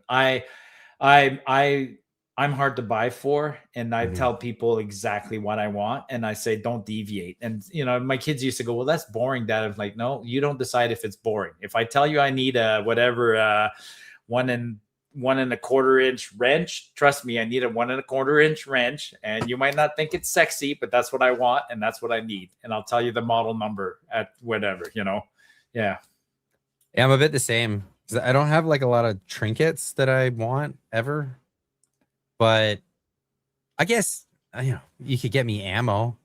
Yeah, I'm super practical. I mean, ammo. I'm super practical. Like there's things that I need all the time that I'm super practical about, and I like having them. And if I run out of them, then I tell the kids or people, like, don't feel bad. Like I'd rather get something I need at Christmas than something completely useless, right? I'm just that way. I'm just practical. So yeah. That's why membership that's why I say ammo. Yeah. Like if somebody gives you a gift of ammo, you're like, well, I'll put a use to it for sure. That'll take place. That won't go to waste. Big box of 9. Thank you very much. North 49 RC for 2 says, I just want to say hi to all. Keep up the good fight. Well, thank you so much. Welcome back, by the way. Welcome back. And Van C guy for 5 says, Vancouver guy here. Okay, let's compromise. Let's trade Toronto to President Trump for Point Roberts. A fair trade indeed. Yeah. Does everybody know that this is a running joke, or is it a running joke in BC to trade something for Point Roberts? Because we seem to have somebody make a Point Robert comment about every month or every week. Oh, I think it started in BC because everybody in BC knows where Point Roberts is. Yeah. But we'll trade Toronto. Or let's trade Toronto President Trump for Point Roberts. Oh man, that's hilarious. I love it. Yeah. Hey, we never talked about Elon Musk. Oh no, we didn't. So I talked about it on the podcast on Friday because I put out a tweet saying congratulations. Yep. Because Elon Musk is now the world's first trillionaire. That's amazing. And it's very impressive for anybody to get to that point. But of course, immediately you have a bunch of Democrats and leftists. Find the Elizabeth Warren tweet. I think it was today. Elizabeth Warren today made a tweet about Elon. Oh, right. Well, just before I get to that, I tweeted out, congrats, Elon Musk. Your first good move is getting the heck out of Canada. The American dream is alive and well. It absolutely is. It still is. Like, you know, and I get it. Like, Americans are looking at it like, oh, we have less opportunity now. Sure, yeah, I think that's true. But the American dream is still alive and well. You know, I did some math on $1 trillion. It's a mind-blowing number, right? Like if you made, don't quote me exactly, and somebody can redo the math for me, but if you made $1 million an hour, okay, $1 million an hour, $1 million an hour, and you work 24 hours a day, 7 days a week, 365 days a year, making $1 million an hour, it still takes something like 11,000 years to make $1 trillion. That's like crazy. it's a crazy amount of money. $1 million an hour. $1 million an hour. Like, you know, there's 8,000 hours in a year. So $1 million an hour is only $8 billion a year. Like, it's nuts. Like, Where do I find this Elizabeth Warren clip? It's not a clip, it's a tweet. So it was today, and I can find it. I'll bump it up to the top of my timeline here. Hang on one second. Oh, here we go. I found it. I got it. You got it? Yeah. Is this the one? Yeah. Okay. Let me. No. It's not a post. It's a. You can play it. No, that's her complaining about Trump. That's a millionaire complaining about billionaires. You can play it, and I'll go find the other one while you. Okay, you find the other one while she complains of a millionaire A millionaire, by the way, who only got her millions because she faked being a native. She's one of those, Pocahontas. Well, she's named Pocahontas for a reason. Here she is. Elon Musk is officially the world's first trillionaire. Think about that. We're living in a time when. Be happy about that. Be happy that there's a trillionaire in the world. What the heck's for? Think about that. Okay, here's what she says. More and more people are just hanging on by their fingernails to survive in this economy. And Elon Musk has more money and more wealth than anyone in human history. I want to be clear. This is not just some fluke. It is a feature of a rigged economy. Donald Trump's big, beautiful bill cut healthcare for millions of Americans to give guys like Elon bigger tax breaks. The tax code rewards CEOs for firing workers and replacing them with AI. Loopholes have allowed Jeff Bezos to pay an effective tax rate lower than a Boston public school teacher. And we are left with a country where a handful of billionaires at the. What is an effective tax rate as opposed to a tax rate? She's basically saying that your effective tax rate is how much taxes you paid.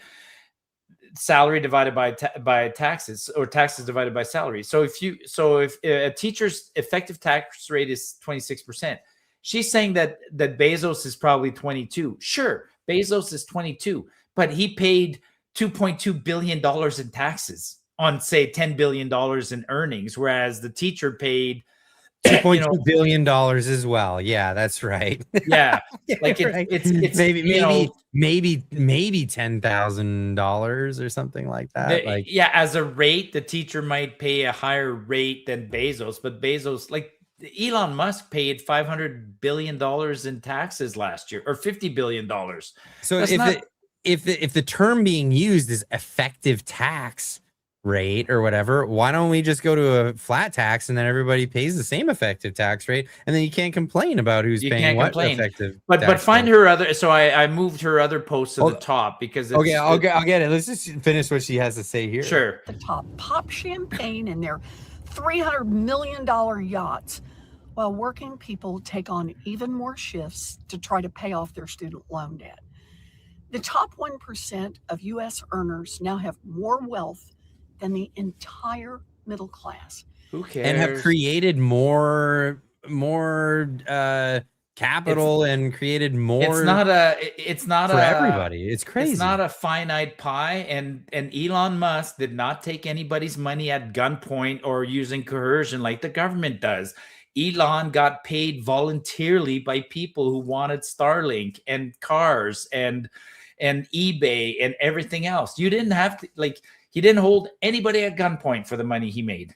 when that's the thing. So it is a finite point for people like Elizabeth Warren, who are career politicians, and all they can do to make money is to hold people at gunpoint or do insider trading or cheat on the system and do all these like nefarious things to earn their money. Well, Elon Musk and other people in the marketplace have to actually abide by the rules of the market or they go to freaking jail. We need to overhaul our tax code. We need a wealth tax. And it's about time that corporations paid their fair share. Be right back. Today's marker should be a wake-up call that enough is enough. Time to make a change. Wicked high fives, man. Uh-oh, what's going on with... Great. Got it. You happy? Somebody's visiting at Clyde's, obviously. I wish...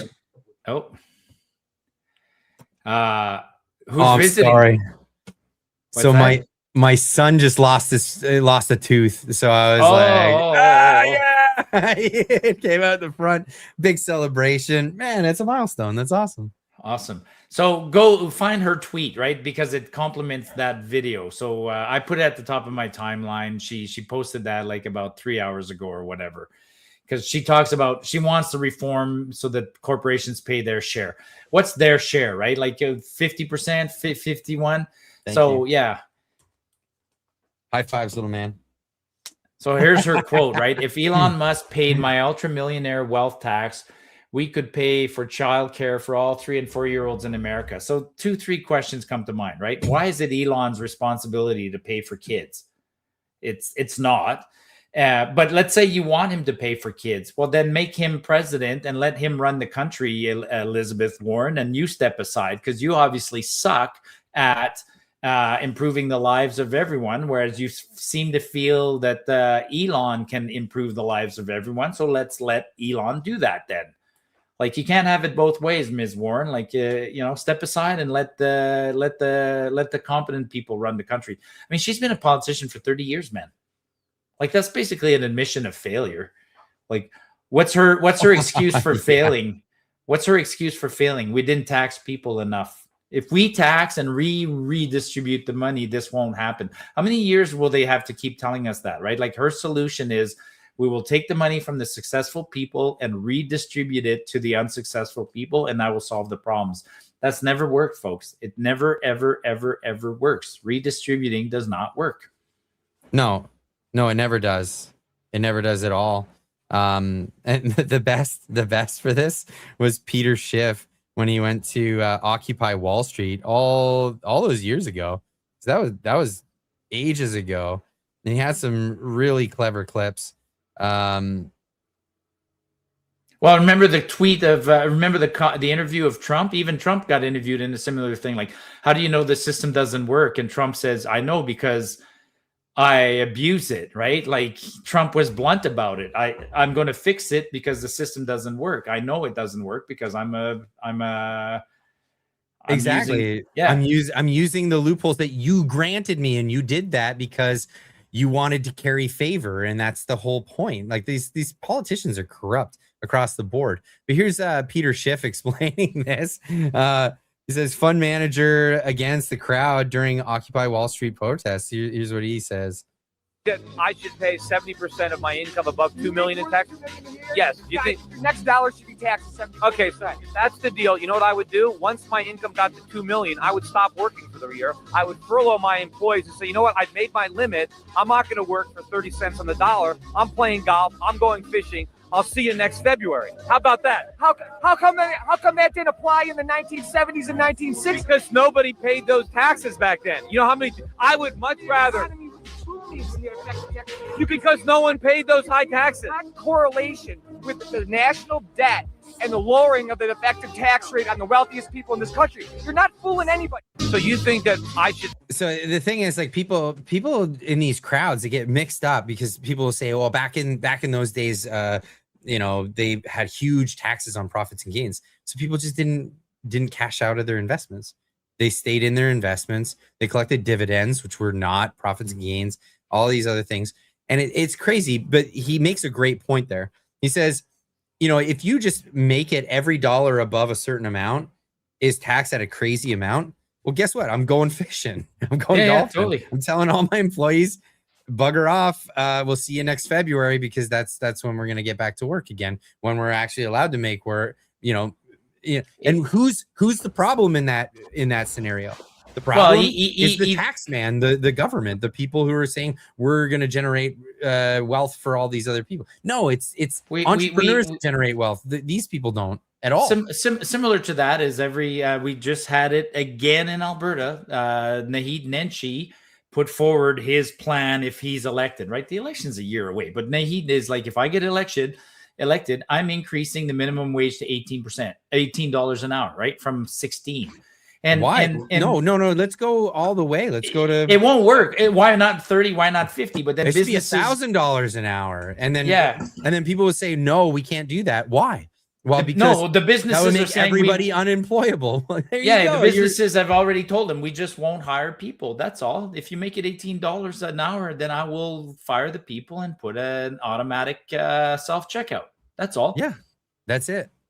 And then the people that I will hire have to be higher caliber. I can't hire teenagers. I need to have somebody who's going to be a career, whateverist for my organization. That's how it goes. This is a big reason why we have 14% unemployment in Canada in amongst youth. It's crazy, because employers are looking at it like, well, it's expensive. I can't keep retraining people every so many months. So I have to have a permanent staff base, which I can only get by lobbying the government to hire foreigners, because where else am I going to get people that are willing to work for so damn cheap? I dove into the numbers this week because they get released once a month. And one of the other really interesting thing in the unemployment numbers is that Canadians are overeducated, or they perceive themselves as overeducated, right? The government does publish a summary of job qualifications and publishes an unemployment number based on job qualification. And we've created too many useless degrees. So now we have a whole group of people that consider themselves educated, and then all this other work is beneath them. So there is a lot of work, but it's beneath people to do that work. Entry level. Which is why we're stuck bringing in immigrants, and even the immigrants now are saying we're not doing this entry level work. I mean, AI is going to be a game changer. I keep saying this, folks. If you are one of those people who can do your entire job from home using a computer, I'm not saying if you're from home and if you have a shop at home, or you're a seamstress and you do manual labor at home, I'm not thinking about you. If your entire job is some sort of data entry using a computer and nothing else, and you do your job from home, you'll be unemployed in the next 5 years, man. Oh, you're going to be replaced by AI 100%. Absolutely. Absolutely. It's scary. It really is.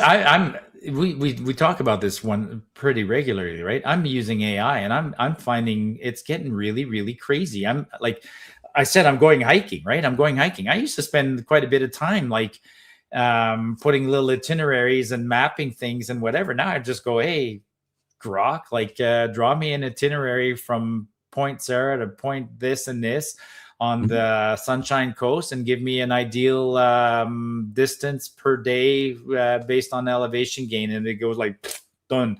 I'm like, wow, okay. And give it to me as a GPX track, done. Holy shit. In the GPS, it goes done, finished. Oh, it'll convert it. Wow. I can do it. It's crazy. You can get a Grok. Grok is a simple AI, by the way. The only reason I use Grok is because it's included with my X account, right? But it's simple enough that you can ask it to do spreadsheets and things like that, and it'll do that. Wow. When I'm thinking, I'm using it for all sorts of math now. When I'm downloading, I don't even do the spreadsheets anymore. I go to the government. I go to Stats Canada and find the table I want. Click a link. I don't even have time to answer the question now or ask the question. I'll click a link. Here's the latest GDP per capita. I'll put it in Grok, and I'm still typing the answer. And Grok's already giving me it's already assuming the question I'm going to ask about the data, because I've had so many interactions that Grok kind of knows what I'm going to ask.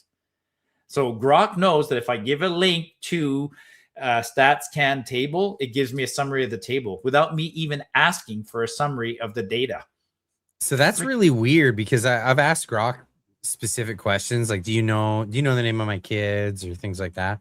And it swears up and down that it doesn't. But I've discussed with it. I say, we've talked about what my daughter's name is, for example, and no, never heard it. I don't keep a recollection of these conversations. No. I mean, while you're talking here, I'm just going to Grok. I'm just going back to my history. I'm just curious what I asked it the other day.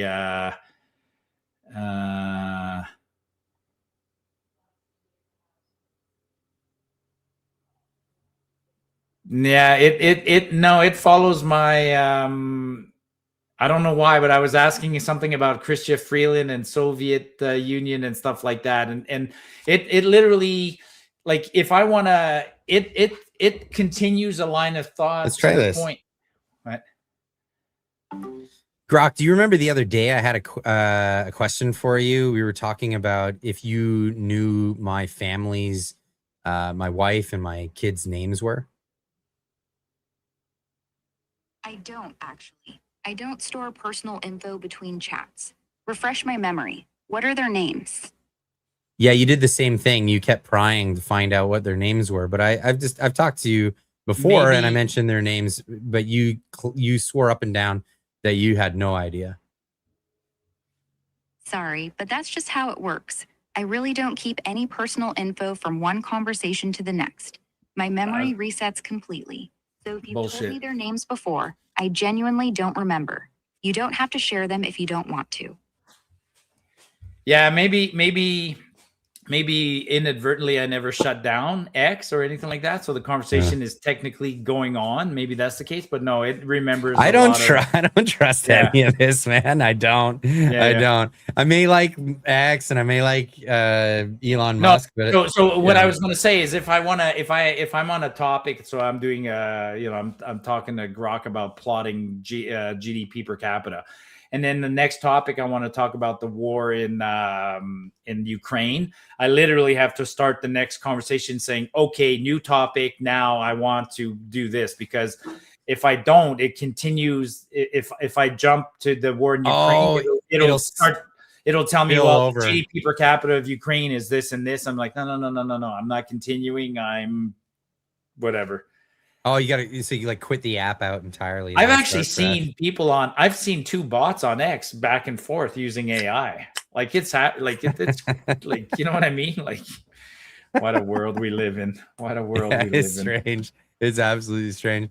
We got another one from Alberta Peasant. I love the name. Member for 50 months. Thank you so much. Says, gotta go. We'll watch later. Sounds spicy. Good game, guys.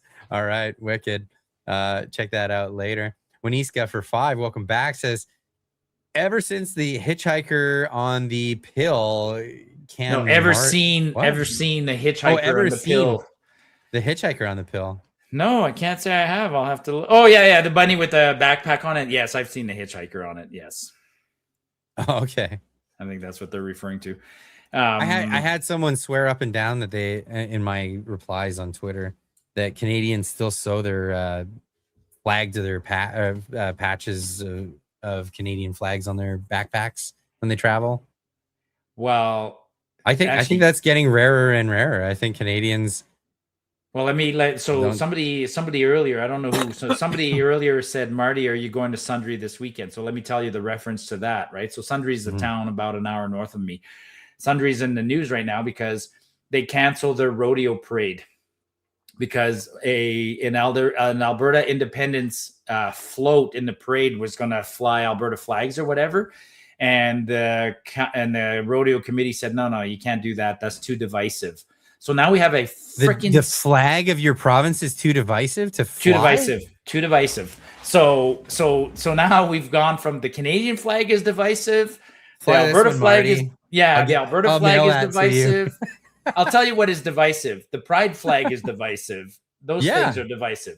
But the flag of a province is not divisive. But in the end, Sundre canceled their rodeo parade. So now, fuck, man, sorry, that's how messed up it is. So they're asking if I'm going to Sundre this weekend. Corey Morgan, who's been doing a great job setting up, picking up the ball on independence. Corey has organized a separate independent parade. So there will be, so the city of Sundre, you're trying to cancel us, but guess what? There's going to be a parade in your town next week. The Streisand effect, right? I mean, Corey Morgan, let me bring it back to Corey Morgan. Corey Morgan set up a third, you know who Corey Morgan is, right? Like he set up a third party advertiser and he rented a billboard in Tabor.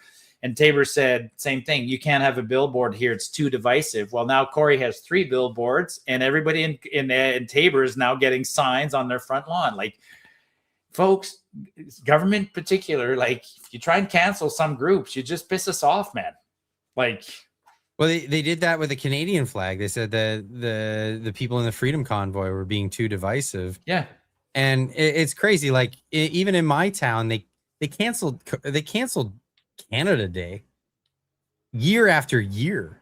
They did it because of COVID, and then they extended it because of guilt to the natives, the 200 bands or whatever. Yeah. Like there's like actually 200 bands. I'd like to see how many bands there actually are, right? You're offending permanent residents who don't yet have their Canadian citizenship, or you're doing some. Yeah, I know. No, I'm sorry. So this is the thing that I really, really, really love about America is how unapologetically patriotic and happy they are to be American. And I'm with them. I'm with them on that 100%, 1,000%. Like, Trish wished you and I like happy Father's Day. Thank you, Trish. Some schools are canceling Father's Day, right? No Father's Day cards drawn by the kids. No Father's Day because what if there's a kid in class who doesn't have a father? You're making that kid feel uncomfortable. It's like, oh my Lord, like so. We cannot have society be dictated by the lowest common denominator. Period. We celebrate excellence. We don't celebrate mediocrity. You know, we let everybody come along for the ride, and you can celebrate excellence with us, but we're going to celebrate excellence. I'm going to celebrate when rockets break through the, outside of the atmosphere on Earth. I'm going to celebrate that. And I don't care if you can't freaking do rockets, because most of us can't do rockets, but by the way, we're all going to celebrate it and we can all join in on that one, right? It's inclusive to be happy and enjoy that. By the way, you remind me of something. You know what Elizabeth Warren did not thank anyone? You know what Elon did when he became a trillionaire and he listed SpaceX? You saw the stories, right? 4,400 people at SpaceX became millionaires that day, including janitors and people like that. Elon had been giving stock options and stock to his employees year after year after year after year. Stock that was worth nothing, but he kept telling them, you guys are part of the team, and one day if we go public, you'll have these shares. On whatever Friday last week, 4,400 people at SpaceX, including janitors who make $28 an hour, became millionaires. Where's Elizabeth Warren's comments about that, right? Like, yeah, get on board. If you want to benefit from this ride, get on board. Put your money where your damn mouth is, and you'll benefit from it. Absolutely. Now, we had one comment here from your Twitter, from Maureen Sommer, who says, minority always wins. Well, guess what? The ultimate minority is the individual. I'm all for that. I hate these collective groups. You be part of your collective group all you want, but I'm just going to see you as an individual. And you're like, we're going to judge you based on what kind of individual you are. I'm not saying, Maureen, that you're a bad individual, but there's a bunch of other bad individuals out there. Screw them. Screw them. If you're not on board with what we're doing, I want to be part of the winning team. That's what I want to do. I want to win. And well, it's true. And what she said is sad, right? Yes, minorities nowadays can get together and overturn the stronger people. And it's sad because we all lose because of it. Like, you get you get a council of small town council with 4 really shitty councilors will get together and overrule the strong candidate or the strong member of council, and then everybody suffers. Literally, like the bad idea makes it to the top. We see it over and over and over, where bad ideas get promoted by people who, just because they're more numerous than voting is. I mean, voting's a prime example, right? I think we're letting idiots elect idiots in this province, in this country. Like, what else explains Mark Carney? There's no, I've had this discussion so many times. Like, I was at an event yesterday, and the poor guy was like at wit's end. He kept telling me, like, how come nobody sees it? I'm like, dude, you and I are on the same page. We're on the same page. Everybody on this channel who's listening to us, we're on the same page. We know how we know how messed up the country is. And he's like, yeah, but how come so many people don't see it? Well, there's a lot of reasons some people don't see how messed up it is, because either they're part of they're insiders and they're benefiting. Like that's they're benefiting on the decline, and like things are not getting better. This is why, like, I've never been like a big sports fan, but I absolutely appreciate what it is to be a sports fan. And think of it this way. Like, if we were to organize society the way a sports team organizes, what would we have? We'd have the people who are the most knowledgeable about the sport and how it works on like a franchise level running the show.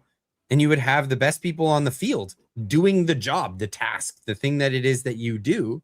And then everybody around are contributing to this whole thing, even though they're not necessarily like very useful to the contribution of the event, but they're still part of it, and it all contributes to it. And guess what? At the end, when you win, everybody gets the hug, even the guy who's just washing the You're toilets. about to move you're moving to a state that has a team that exemplifies that concept. The Dallas Cowboys, man, is an organization from top to bottom designed with that mindset. From the owners to the guy who everybody knows their job, how they contribute, how they make the experience better, and how together they all benefit. The guy who's cleaning the stands between ends, he knows that he plays a role in the enjoyment that the fans have, which makes the fans come back, which makes him which makes more money for the team, which makes the team pay him more.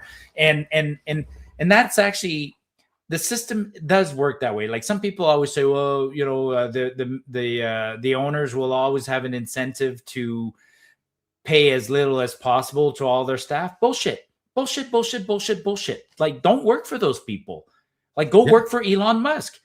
I mean, Elon paid the janitor $28 versus the guy who designs the rocket engine. But he gave him stock options. But he gave him stock options, and that guy was, I'm sure, well compensated. Elon had didn't squeeze that guy for every penny he's worth, right? So I don't know. But it's like the Buc-ee's truck stand, or the gas stands in Texas. You see them everywhere. They hire people for decent wages because they want to get the best people for the job. They want to be able to pick and choose who they get. Yeah. So they offer great wages, and they'll have lots and lots of people apply. But it's a two-way street too, right? Generally speaking, when somebody's paid a decent wage, what is that person doing for their decent wage?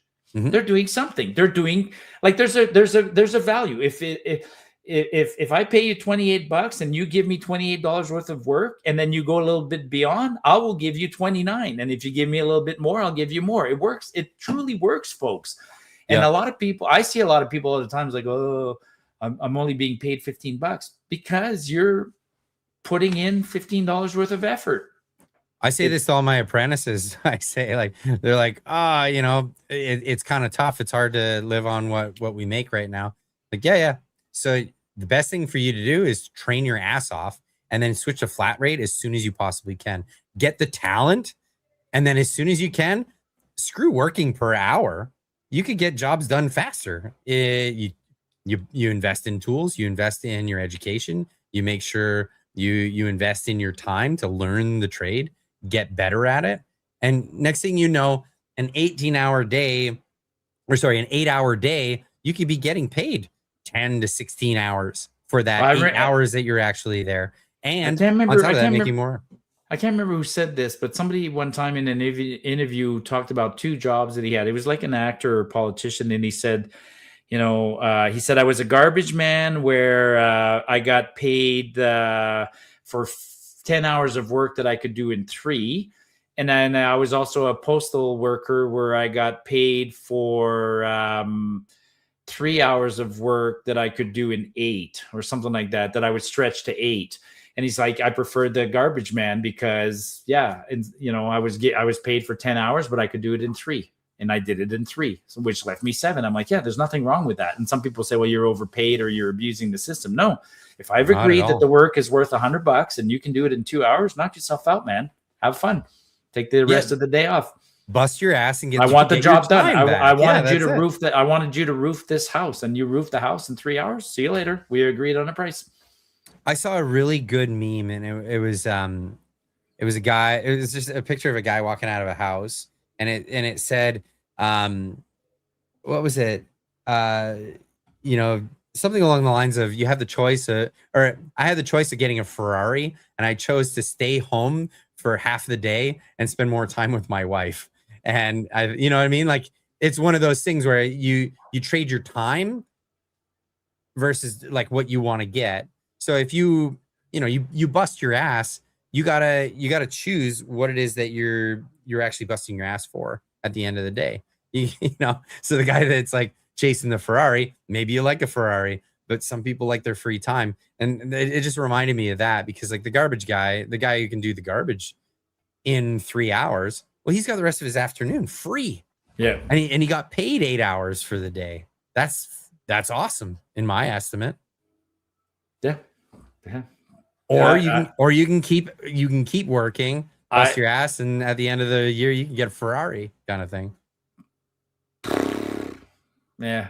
Some people work that way. Yeah. Cool. Yeah, incentives. Anyway, moving on to the next. Maybe I didn't explain that one well.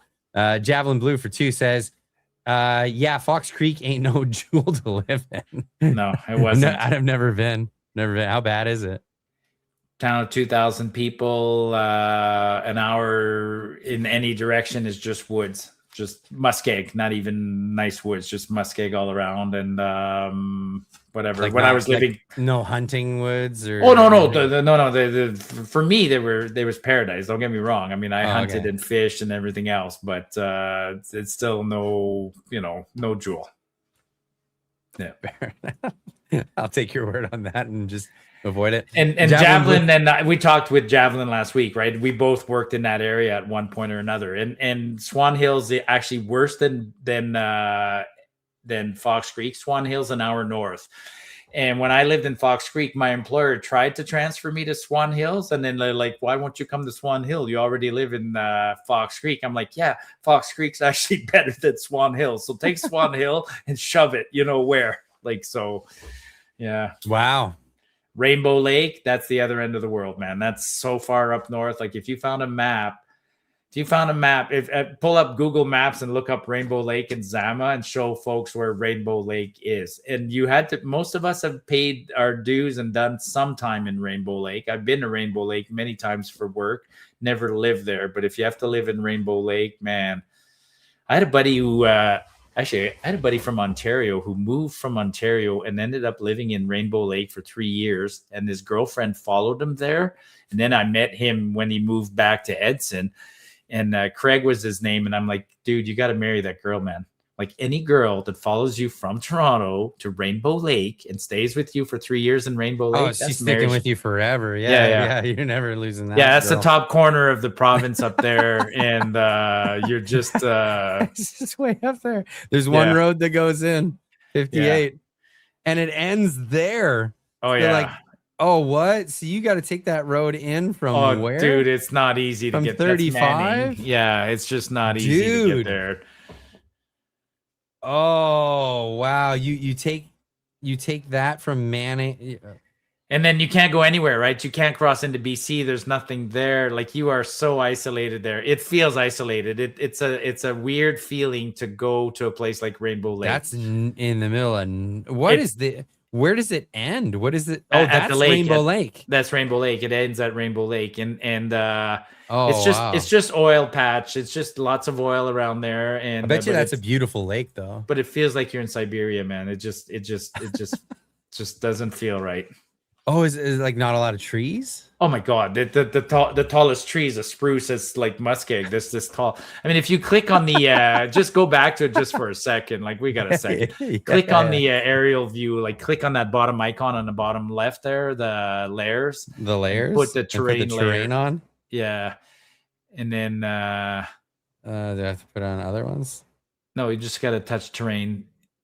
You're touching terrain, but you got to slide over to go back to where you were.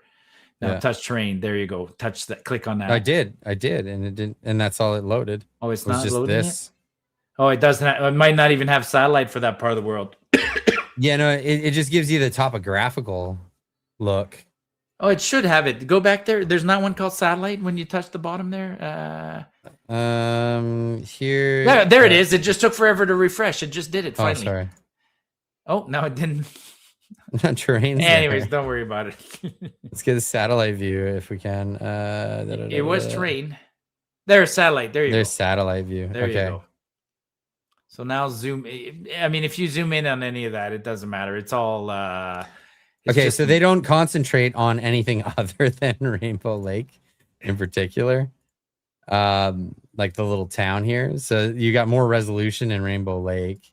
Yeah, that's the town. That's just the Yeah, little- but everywhere else is like really crappy resolution. You know what I mean? Yeah, and it's all just muskeg and little poplars and spruce trees and nothing pretty.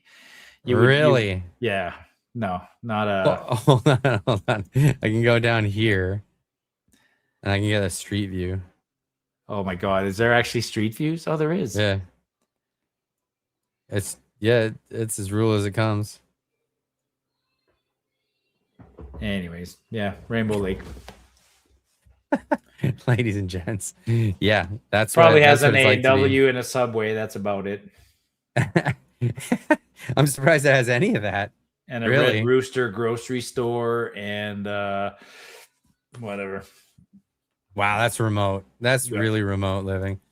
All right, we got Karen Whitelock for 10. Thank you so much. She says, I remember the train going through Tabor 10 p.m. every night. That was our alarm to go home.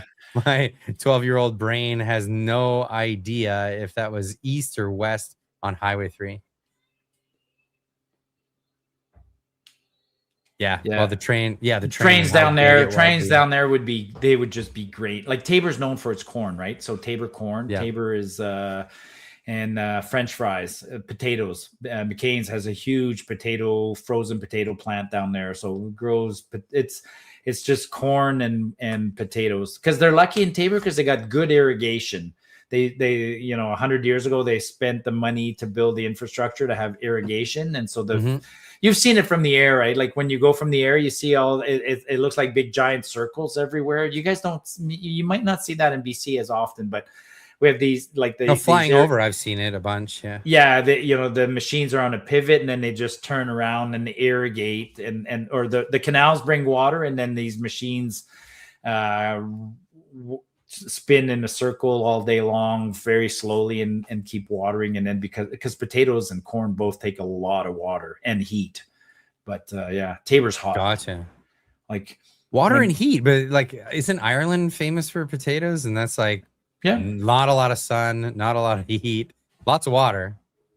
I don't think it's famous for potatoes anymore. I think they survived on potatoes. There are potatoes that grow in certain harsh climates like that, but and PEI is famous for potatoes. PEI is famous for it. Yeah, actually, I always bug people for PEI. PEI, that's another. Actually, it's a weird topic, but you know how I'm a proponent. I think it's important to diversify economies, but only to a certain extent, right? I don't think every province or every state should be 100% diversified. Like not every state should be producing cars. Not every state should be No. Do it. Right? Do what you do well at. Exactly. And use to specialize. Yeah, absolutely. And we never used to produce potatoes in Alberta, and then suddenly we decided, somebody kept pushing diversify away from wheat and canola. So we do potatoes. We now produce, I think, 5 times more potatoes than PEI. So we freaking hammered the shit out of PEI, and we warned them. That's It's good. like, well, you shouldn't have bugged us Not good about for diversifying. PEI. No, not good for you guys, but that's what happens. I mean, you want to compete with us or against us? And well, I'm all for that, because if PEI can do something else better and Alberta can make better potatoes, then we should retool. they can't do anything that's better. It's just that efficiency. it's size. It's just size, right? They grow nice potatoes in PEI and they have a nice season for it, but they just can't compete with us in terms of size. I mean, the area around Tabor is bigger than the island of PEI. So, yeah. Absolutely. By the way, oh man, have you seen this clip? I gotta share this one because I love seeing things when somebody does something really badass. But do you know, because I've been reminding you this of the politician Spencer Pratt from California. Yep. So he basically lost the bid. He was kicked out of the running, which absolutely looks like by fraud. And it looks like he might have gone up, and it could have been a head-to-head in the general election portion to go. But he's admitted his defeat, but he's not taking it like sitting down. This is amazing, and I'll share this with you here. So he did this video saying, and I said, this has got to be the most badass thing I've ever seen from a politician. Watch the thing to the end and tell me that you aren't impressed. So I want to share this with you guys. 3-minute video. Check this out. No other intro except here it is. Now that the campaign portion of my mission to save Los Angeles is coming to a close and I'm moving on to the next, more interesting phase, listen, I've spent a lot of time slaying everybody. I've ridiculed everyone on the roster, and I just want to say from the bottom of my heart, I'd like to take the chance to apologize to absolutely nobody. You think you can get rid of me that easily? I know a lot of dim-witted jerks thought I was in this for a grift, that I was going to roll up and leave town if I didn't get into City Hall. It's just not fair. Hey, morons, I didn't get in this for political power. I got in this to expose this corrupt machine, and nothing has changed. You enjoy your worthless meetings in City Hall. Nithya, you have all this information. You're running for mayor. Show what you're really about, or get the fuck out of the race. I'm going to be lighting you up every single day, and now I don't have to worry about offending CNN viewers. I don't have a campaign laws hamstringing me now. It's war.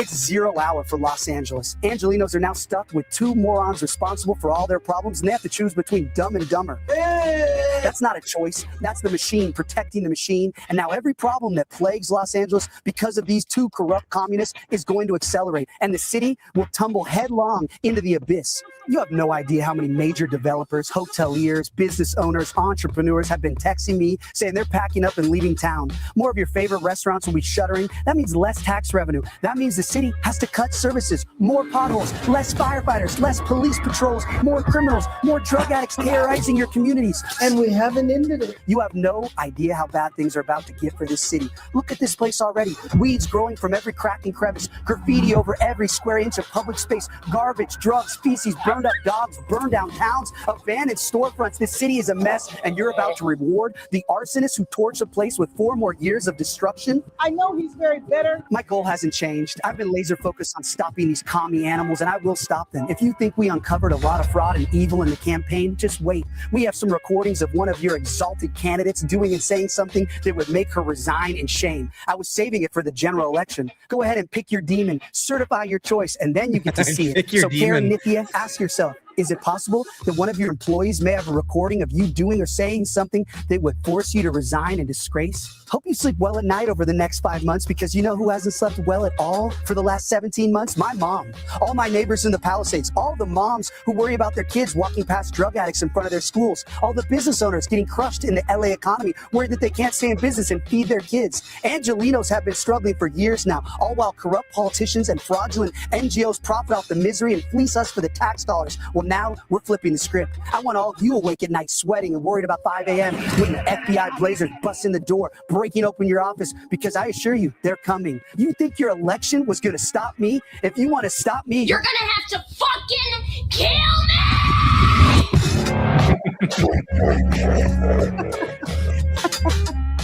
You could do a video like that for hundreds of cities across North America. Like, you could do that for Edmonton. You could do that for Toronto. You could do that for Mississauga, Brampton. It's so many, like, it. Yeah. Absolutely. But are you going to have someone with the balls to say stuff like that publicly? Like, this is the crazy part. Is I think things are turning around. Obviously, a lot of Californians have left the state, and they've gone to bigger and brighter things in places like Florida and Texas and other states. Even other states are attracting some great people, like everyone's what was it, I think it was Mississippi. Everyone's comparing like Canada's economy to Mississippi, and Mississippi's like, screw you, we've got NASA, we've got all this stuff, we're attracting all kinds of people. Don't compare those Canada backwater states, those the bottom states still outperform almost every province in Canada. I mean, Alabama is the everybody likes to make fun of Alabama. That's the one. Yeah. And no, there's nothing. Yeah. The Alabama during COVID, we compared Alberta to Alabama all the time in a negative way for us. We kept saying that, like, look at Alabama. You guys make fun of Alabama, but Alabama has, 50 times more emergency intensive care beds than Alberta per capita. Like, how can they, they outperform us on so many metrics? And yeah, I mean, I get some days I get upset. Nah, I don't even want to go there, because that's why I'm a separatist. I mean, Alberta is still the only one that's not, like, if you slip in Alberta into all the US states, we still end up somewhere in the middle. I mean, Alberta on a per capita basis outperforms a lot of states, but I don't know for how much longer, because the main point of me showing you that was to show that, like, how you reach people? You reach people by just coming out and saying it.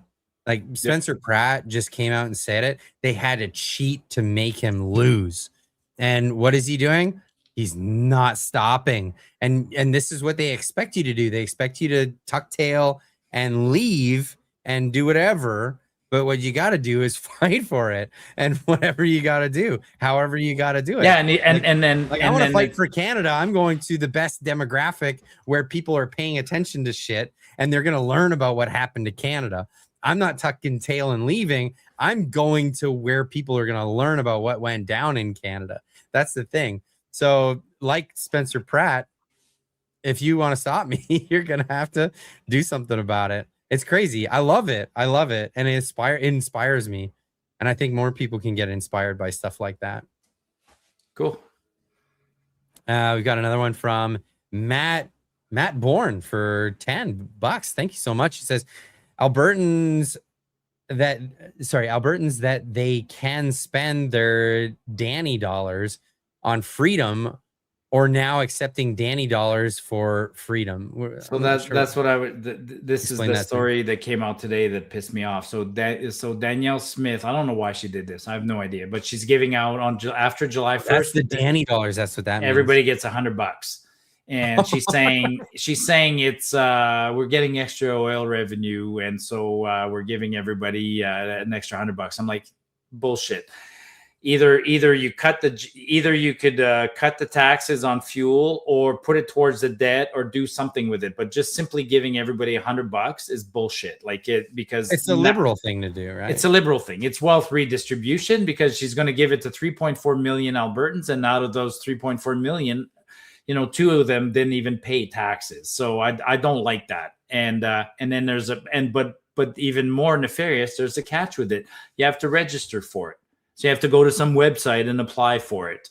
It's like, oh, here we go again. So what's hidden there? Like, what is that, right? Like, you already know who I am. I'm a taxpayer. Just send me the freaking $100 without having me to apply for it. You know what I mean? Yeah, I wouldn't sign up for that. I would, but I will, because if you don't sign up for it, then you're shooting yourself in the foot. I mean, I hate having to do this because it's my money, but yeah, it's and by the way, this is what we were saying too. Some people have said, oh, well, Marty, you should be happy. If the Liberals were doing it, you would have been happy. I'm like, no, I'm not happy regardless of the colors. I don't like politicians who waste money or do this kind of bullshit. I'm not happy that Danielle's giving me $100 just because I'm a conservative. I'm against this. I want proper fiscal management of our province's affairs. And this is not it. This is not it. What I think she's doing is she's conceding to the fact that popularity comes when you dole out cash. Totally. And that sucks. It means that we're not educating people. We're not showing people that's like the lowest common denominator. It's a easy way to get votes, and it's bullshit. And, we shouldn't be doing that. $100, man. $100. Like $100. Like, what's $100? The average salary in Canada is $74,000 a year. $100. It's enough. It's enough to get. Oh, I'd say it's enough to get groceries and not have to bring your own bag. Well, because you can just carry it out because you can't get a plastic bag. Yeah, you're not going to mention this one. I mean, in the same line, what was it last week? The Liberals handed out the new GST rebate, but it's not a GST rebate. What did they rebrand it as? The groceries and whatever. It's the rebranding of an old. It's just How about no GST?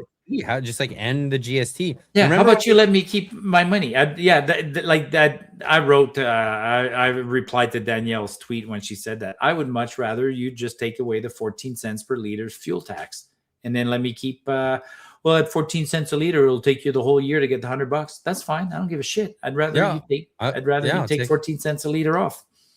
Yeah. And if I don't have to buy fuel, I won't have to pay. I won't get anything back. It's like you pay to play. You got and then her answer to that is, well, if we do it that way, then some of the retailers won't pass the savings on to you. They'll still well, then go after those retailers. If you find out that there's a retailer who's not lowering the price and not taking off the tax and just collecting it, anyways. Actually, that reminds me of a really ingenious thing that I shared with somebody else recently. What was it? Okay, I can't find it, but I'll explain it. So in Taiwan, what they've done was they've taken the receipts that you get at a store and they've turned them into lottery tickets.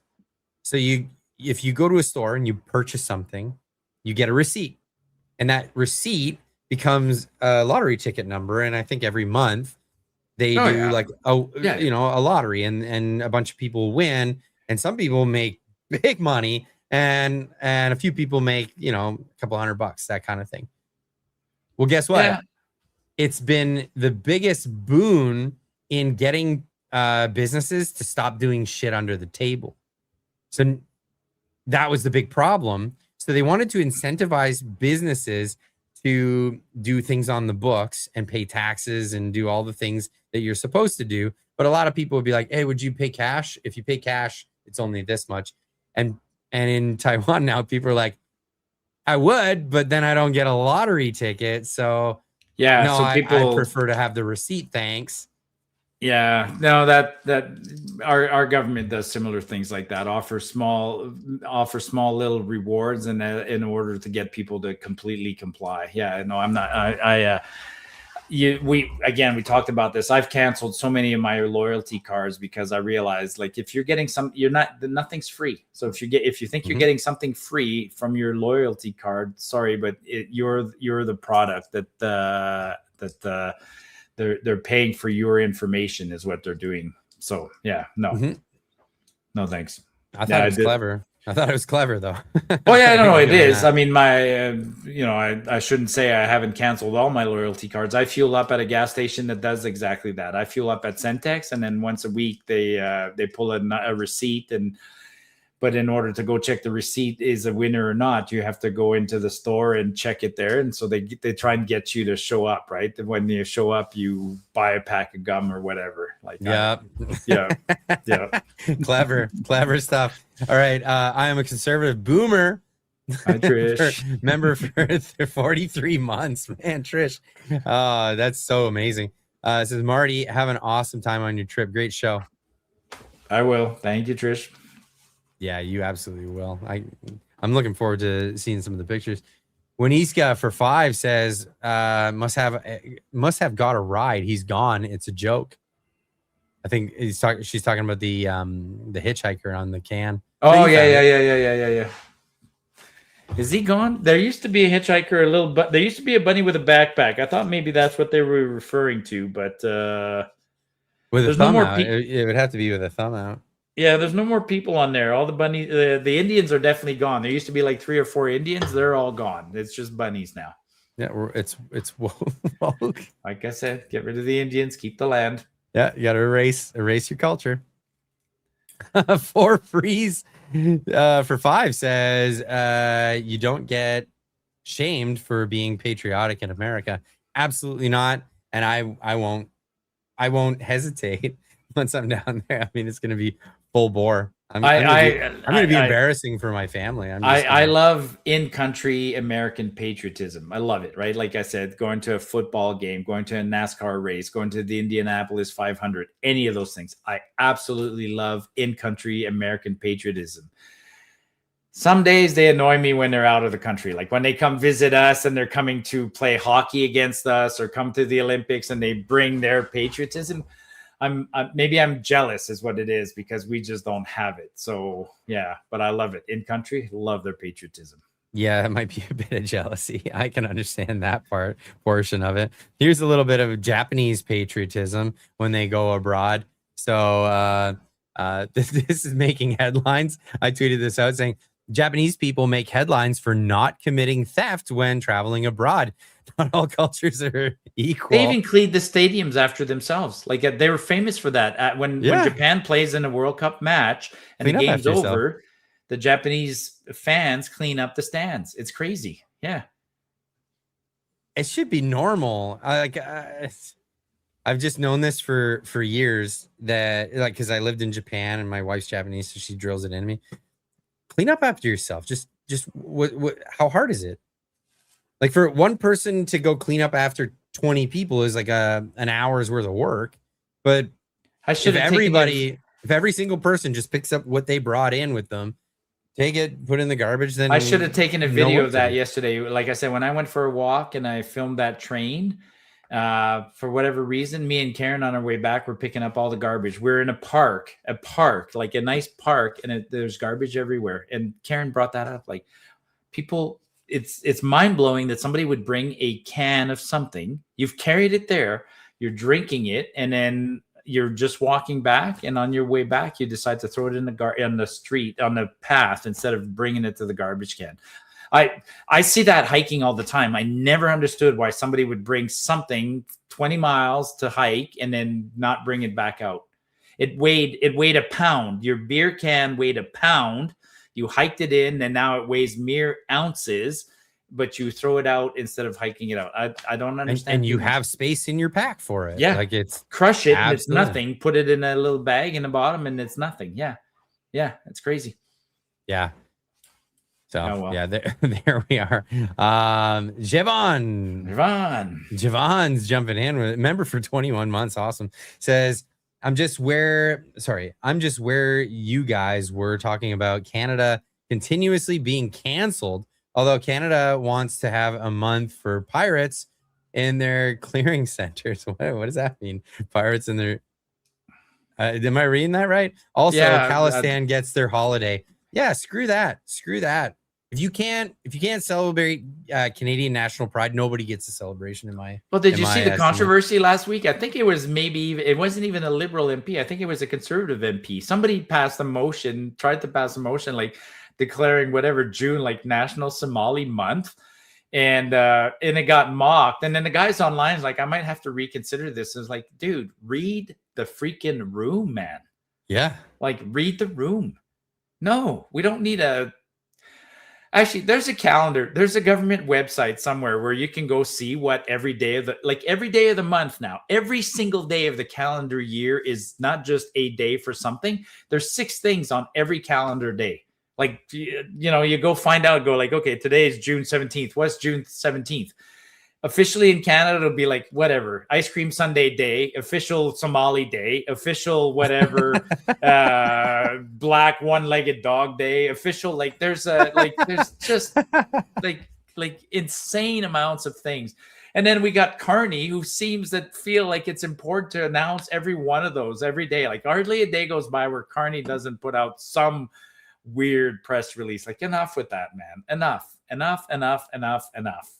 Like, Happy Canada Day is good enough. Maybe Merry Christmas. I don't need all the other ones.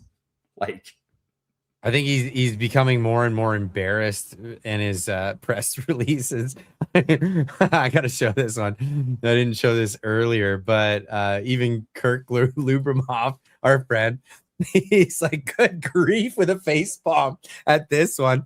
Mark Carney answering why he bought the Chinese EVs at a press conference. Have a listen to this. This is just like, this is sad and embarrassing. Prime Minister, why did you feel the need to bring up Canada's Chinese electric vehicle cap with the U.S. president? And did you speak directly with him at the summit about the renewal of CUSMA?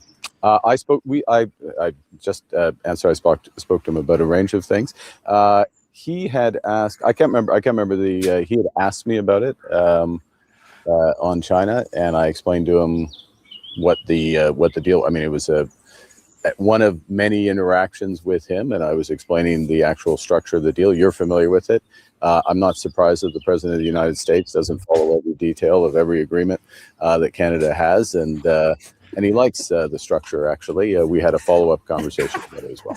Prime Minister, that's right up there with the moist speaking moistly box thingamajiggy, right? Like, that's just absolutely embarrassing. Well, and I actually, and dude, he answered, like, I speak both languages. Some days I wish I didn't speak French because I listen to him in French, and I like, stop speaking French, Prime Minister. Just stop. Stop. You're an embarrassment. Don't even try. Just stop. Like, and then whoever's writing his posts in French, get somebody better, because they're taking his what they're doing is they're taking his English press releases and they're just feeding it through Google Translate or something like that, right? Oh, and the way probably, yeah. the way it comes out, it's hardly legible. Like, I'm reading it and I'm going like, I have no idea what the frick he's trying to say in this press release. And then you read it and you go, oh yeah, well, it's word for word. Like, it doesn't work that way. You can't translate languages that way. Like, you just can't. As if French cares. Yeah. But I care. You know why? I used to do this with Trudeau and I do it with Carney. It is important to listen. Carney's the worst, actually. Carney's worse than Trudeau. I think, who's the guy from The Sun? Who's the journalist from The Sun? Are you talking about Brian Lilly? Brian Lilly did a piece on this week. Brian Lilly pointed out, did little clips. Brian Lilly showed very clearly how Carney speaks to his audience. Very, very, very, like, will contradict himself and say one thing to one audience and say something else to an audience. He's very, very audience specific. So that's why I used to listen to Trudeau, because Trudeau in French often said something different than he said in English, but mostly because he was in Quebec. But Carney is terrible in French. He says one thing different, but you will realize if you listen to Carney long enough that he says different things to different people all the time. He to the point of literally contradicting himself, trying to answer what the audience wants to hear. He goes to the U.S. and he says that Canada Strong will help make America great again. Yeah, exactly. That's an example. Yeah. Well, he's elbows up everywhere else. It's crazy. Yeah. And yeah, it's embarrassing. Canadians, like, holy crap. It's really, really, really bad. And Doug Ford's much the same. Doug Ford's one trick pony. And it's not working out. Not working out for Ontario. Alberta Nan for Independence for $5 says, thank you so much. Says, get your $100 and donate to one of the Independence TPAs. What's a TPA? Third-party advertisers. Oh, okay. Done. Yeah. No, yeah, absolutely. That's a good thing to do with those, or buy a membership into buy a party membership and go to the AGM and vote against her, which I've also done. Yeah.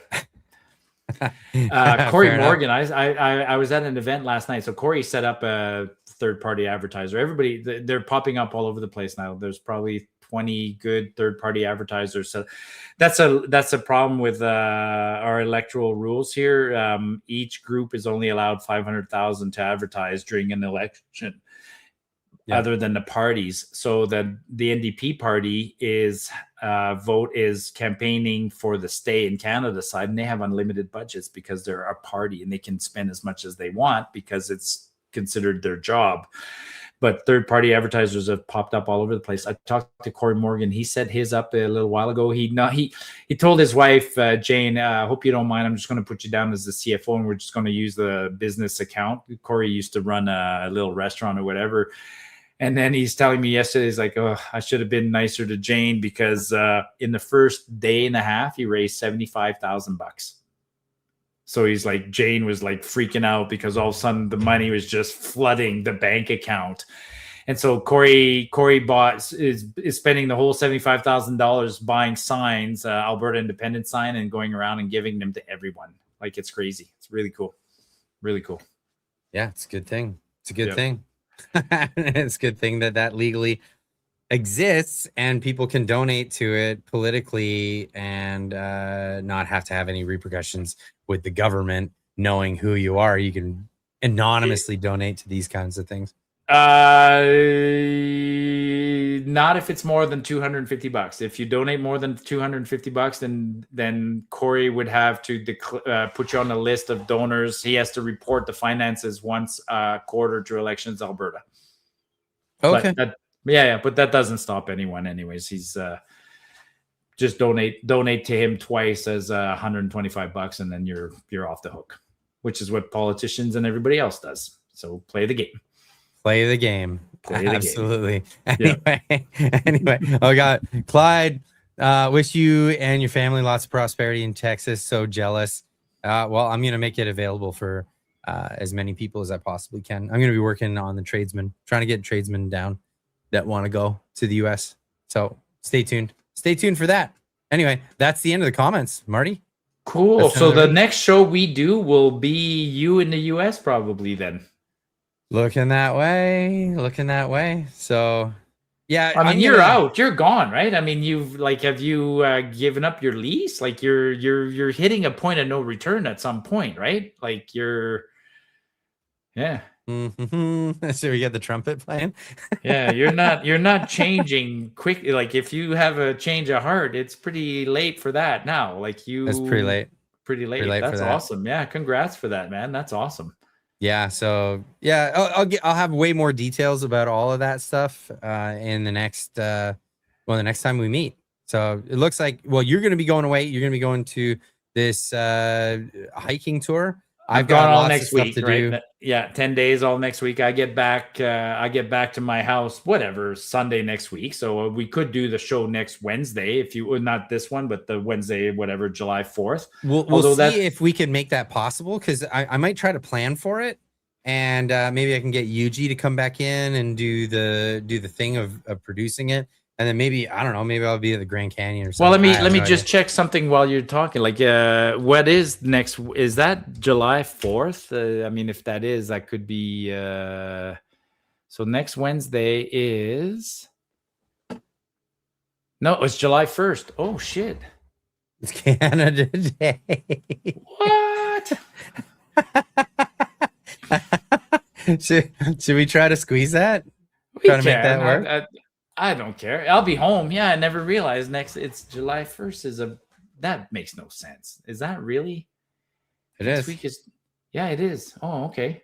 All right. Well, but then that's not the day off, right? Like, when do we get the day off? Do we get July 1st? Do we get that day off regardless of what day of the month it falls on? That's how it works, correct. Right? Yeah, that's correct. Yeah, it would be the statutory holiday would be July 1st. Huh.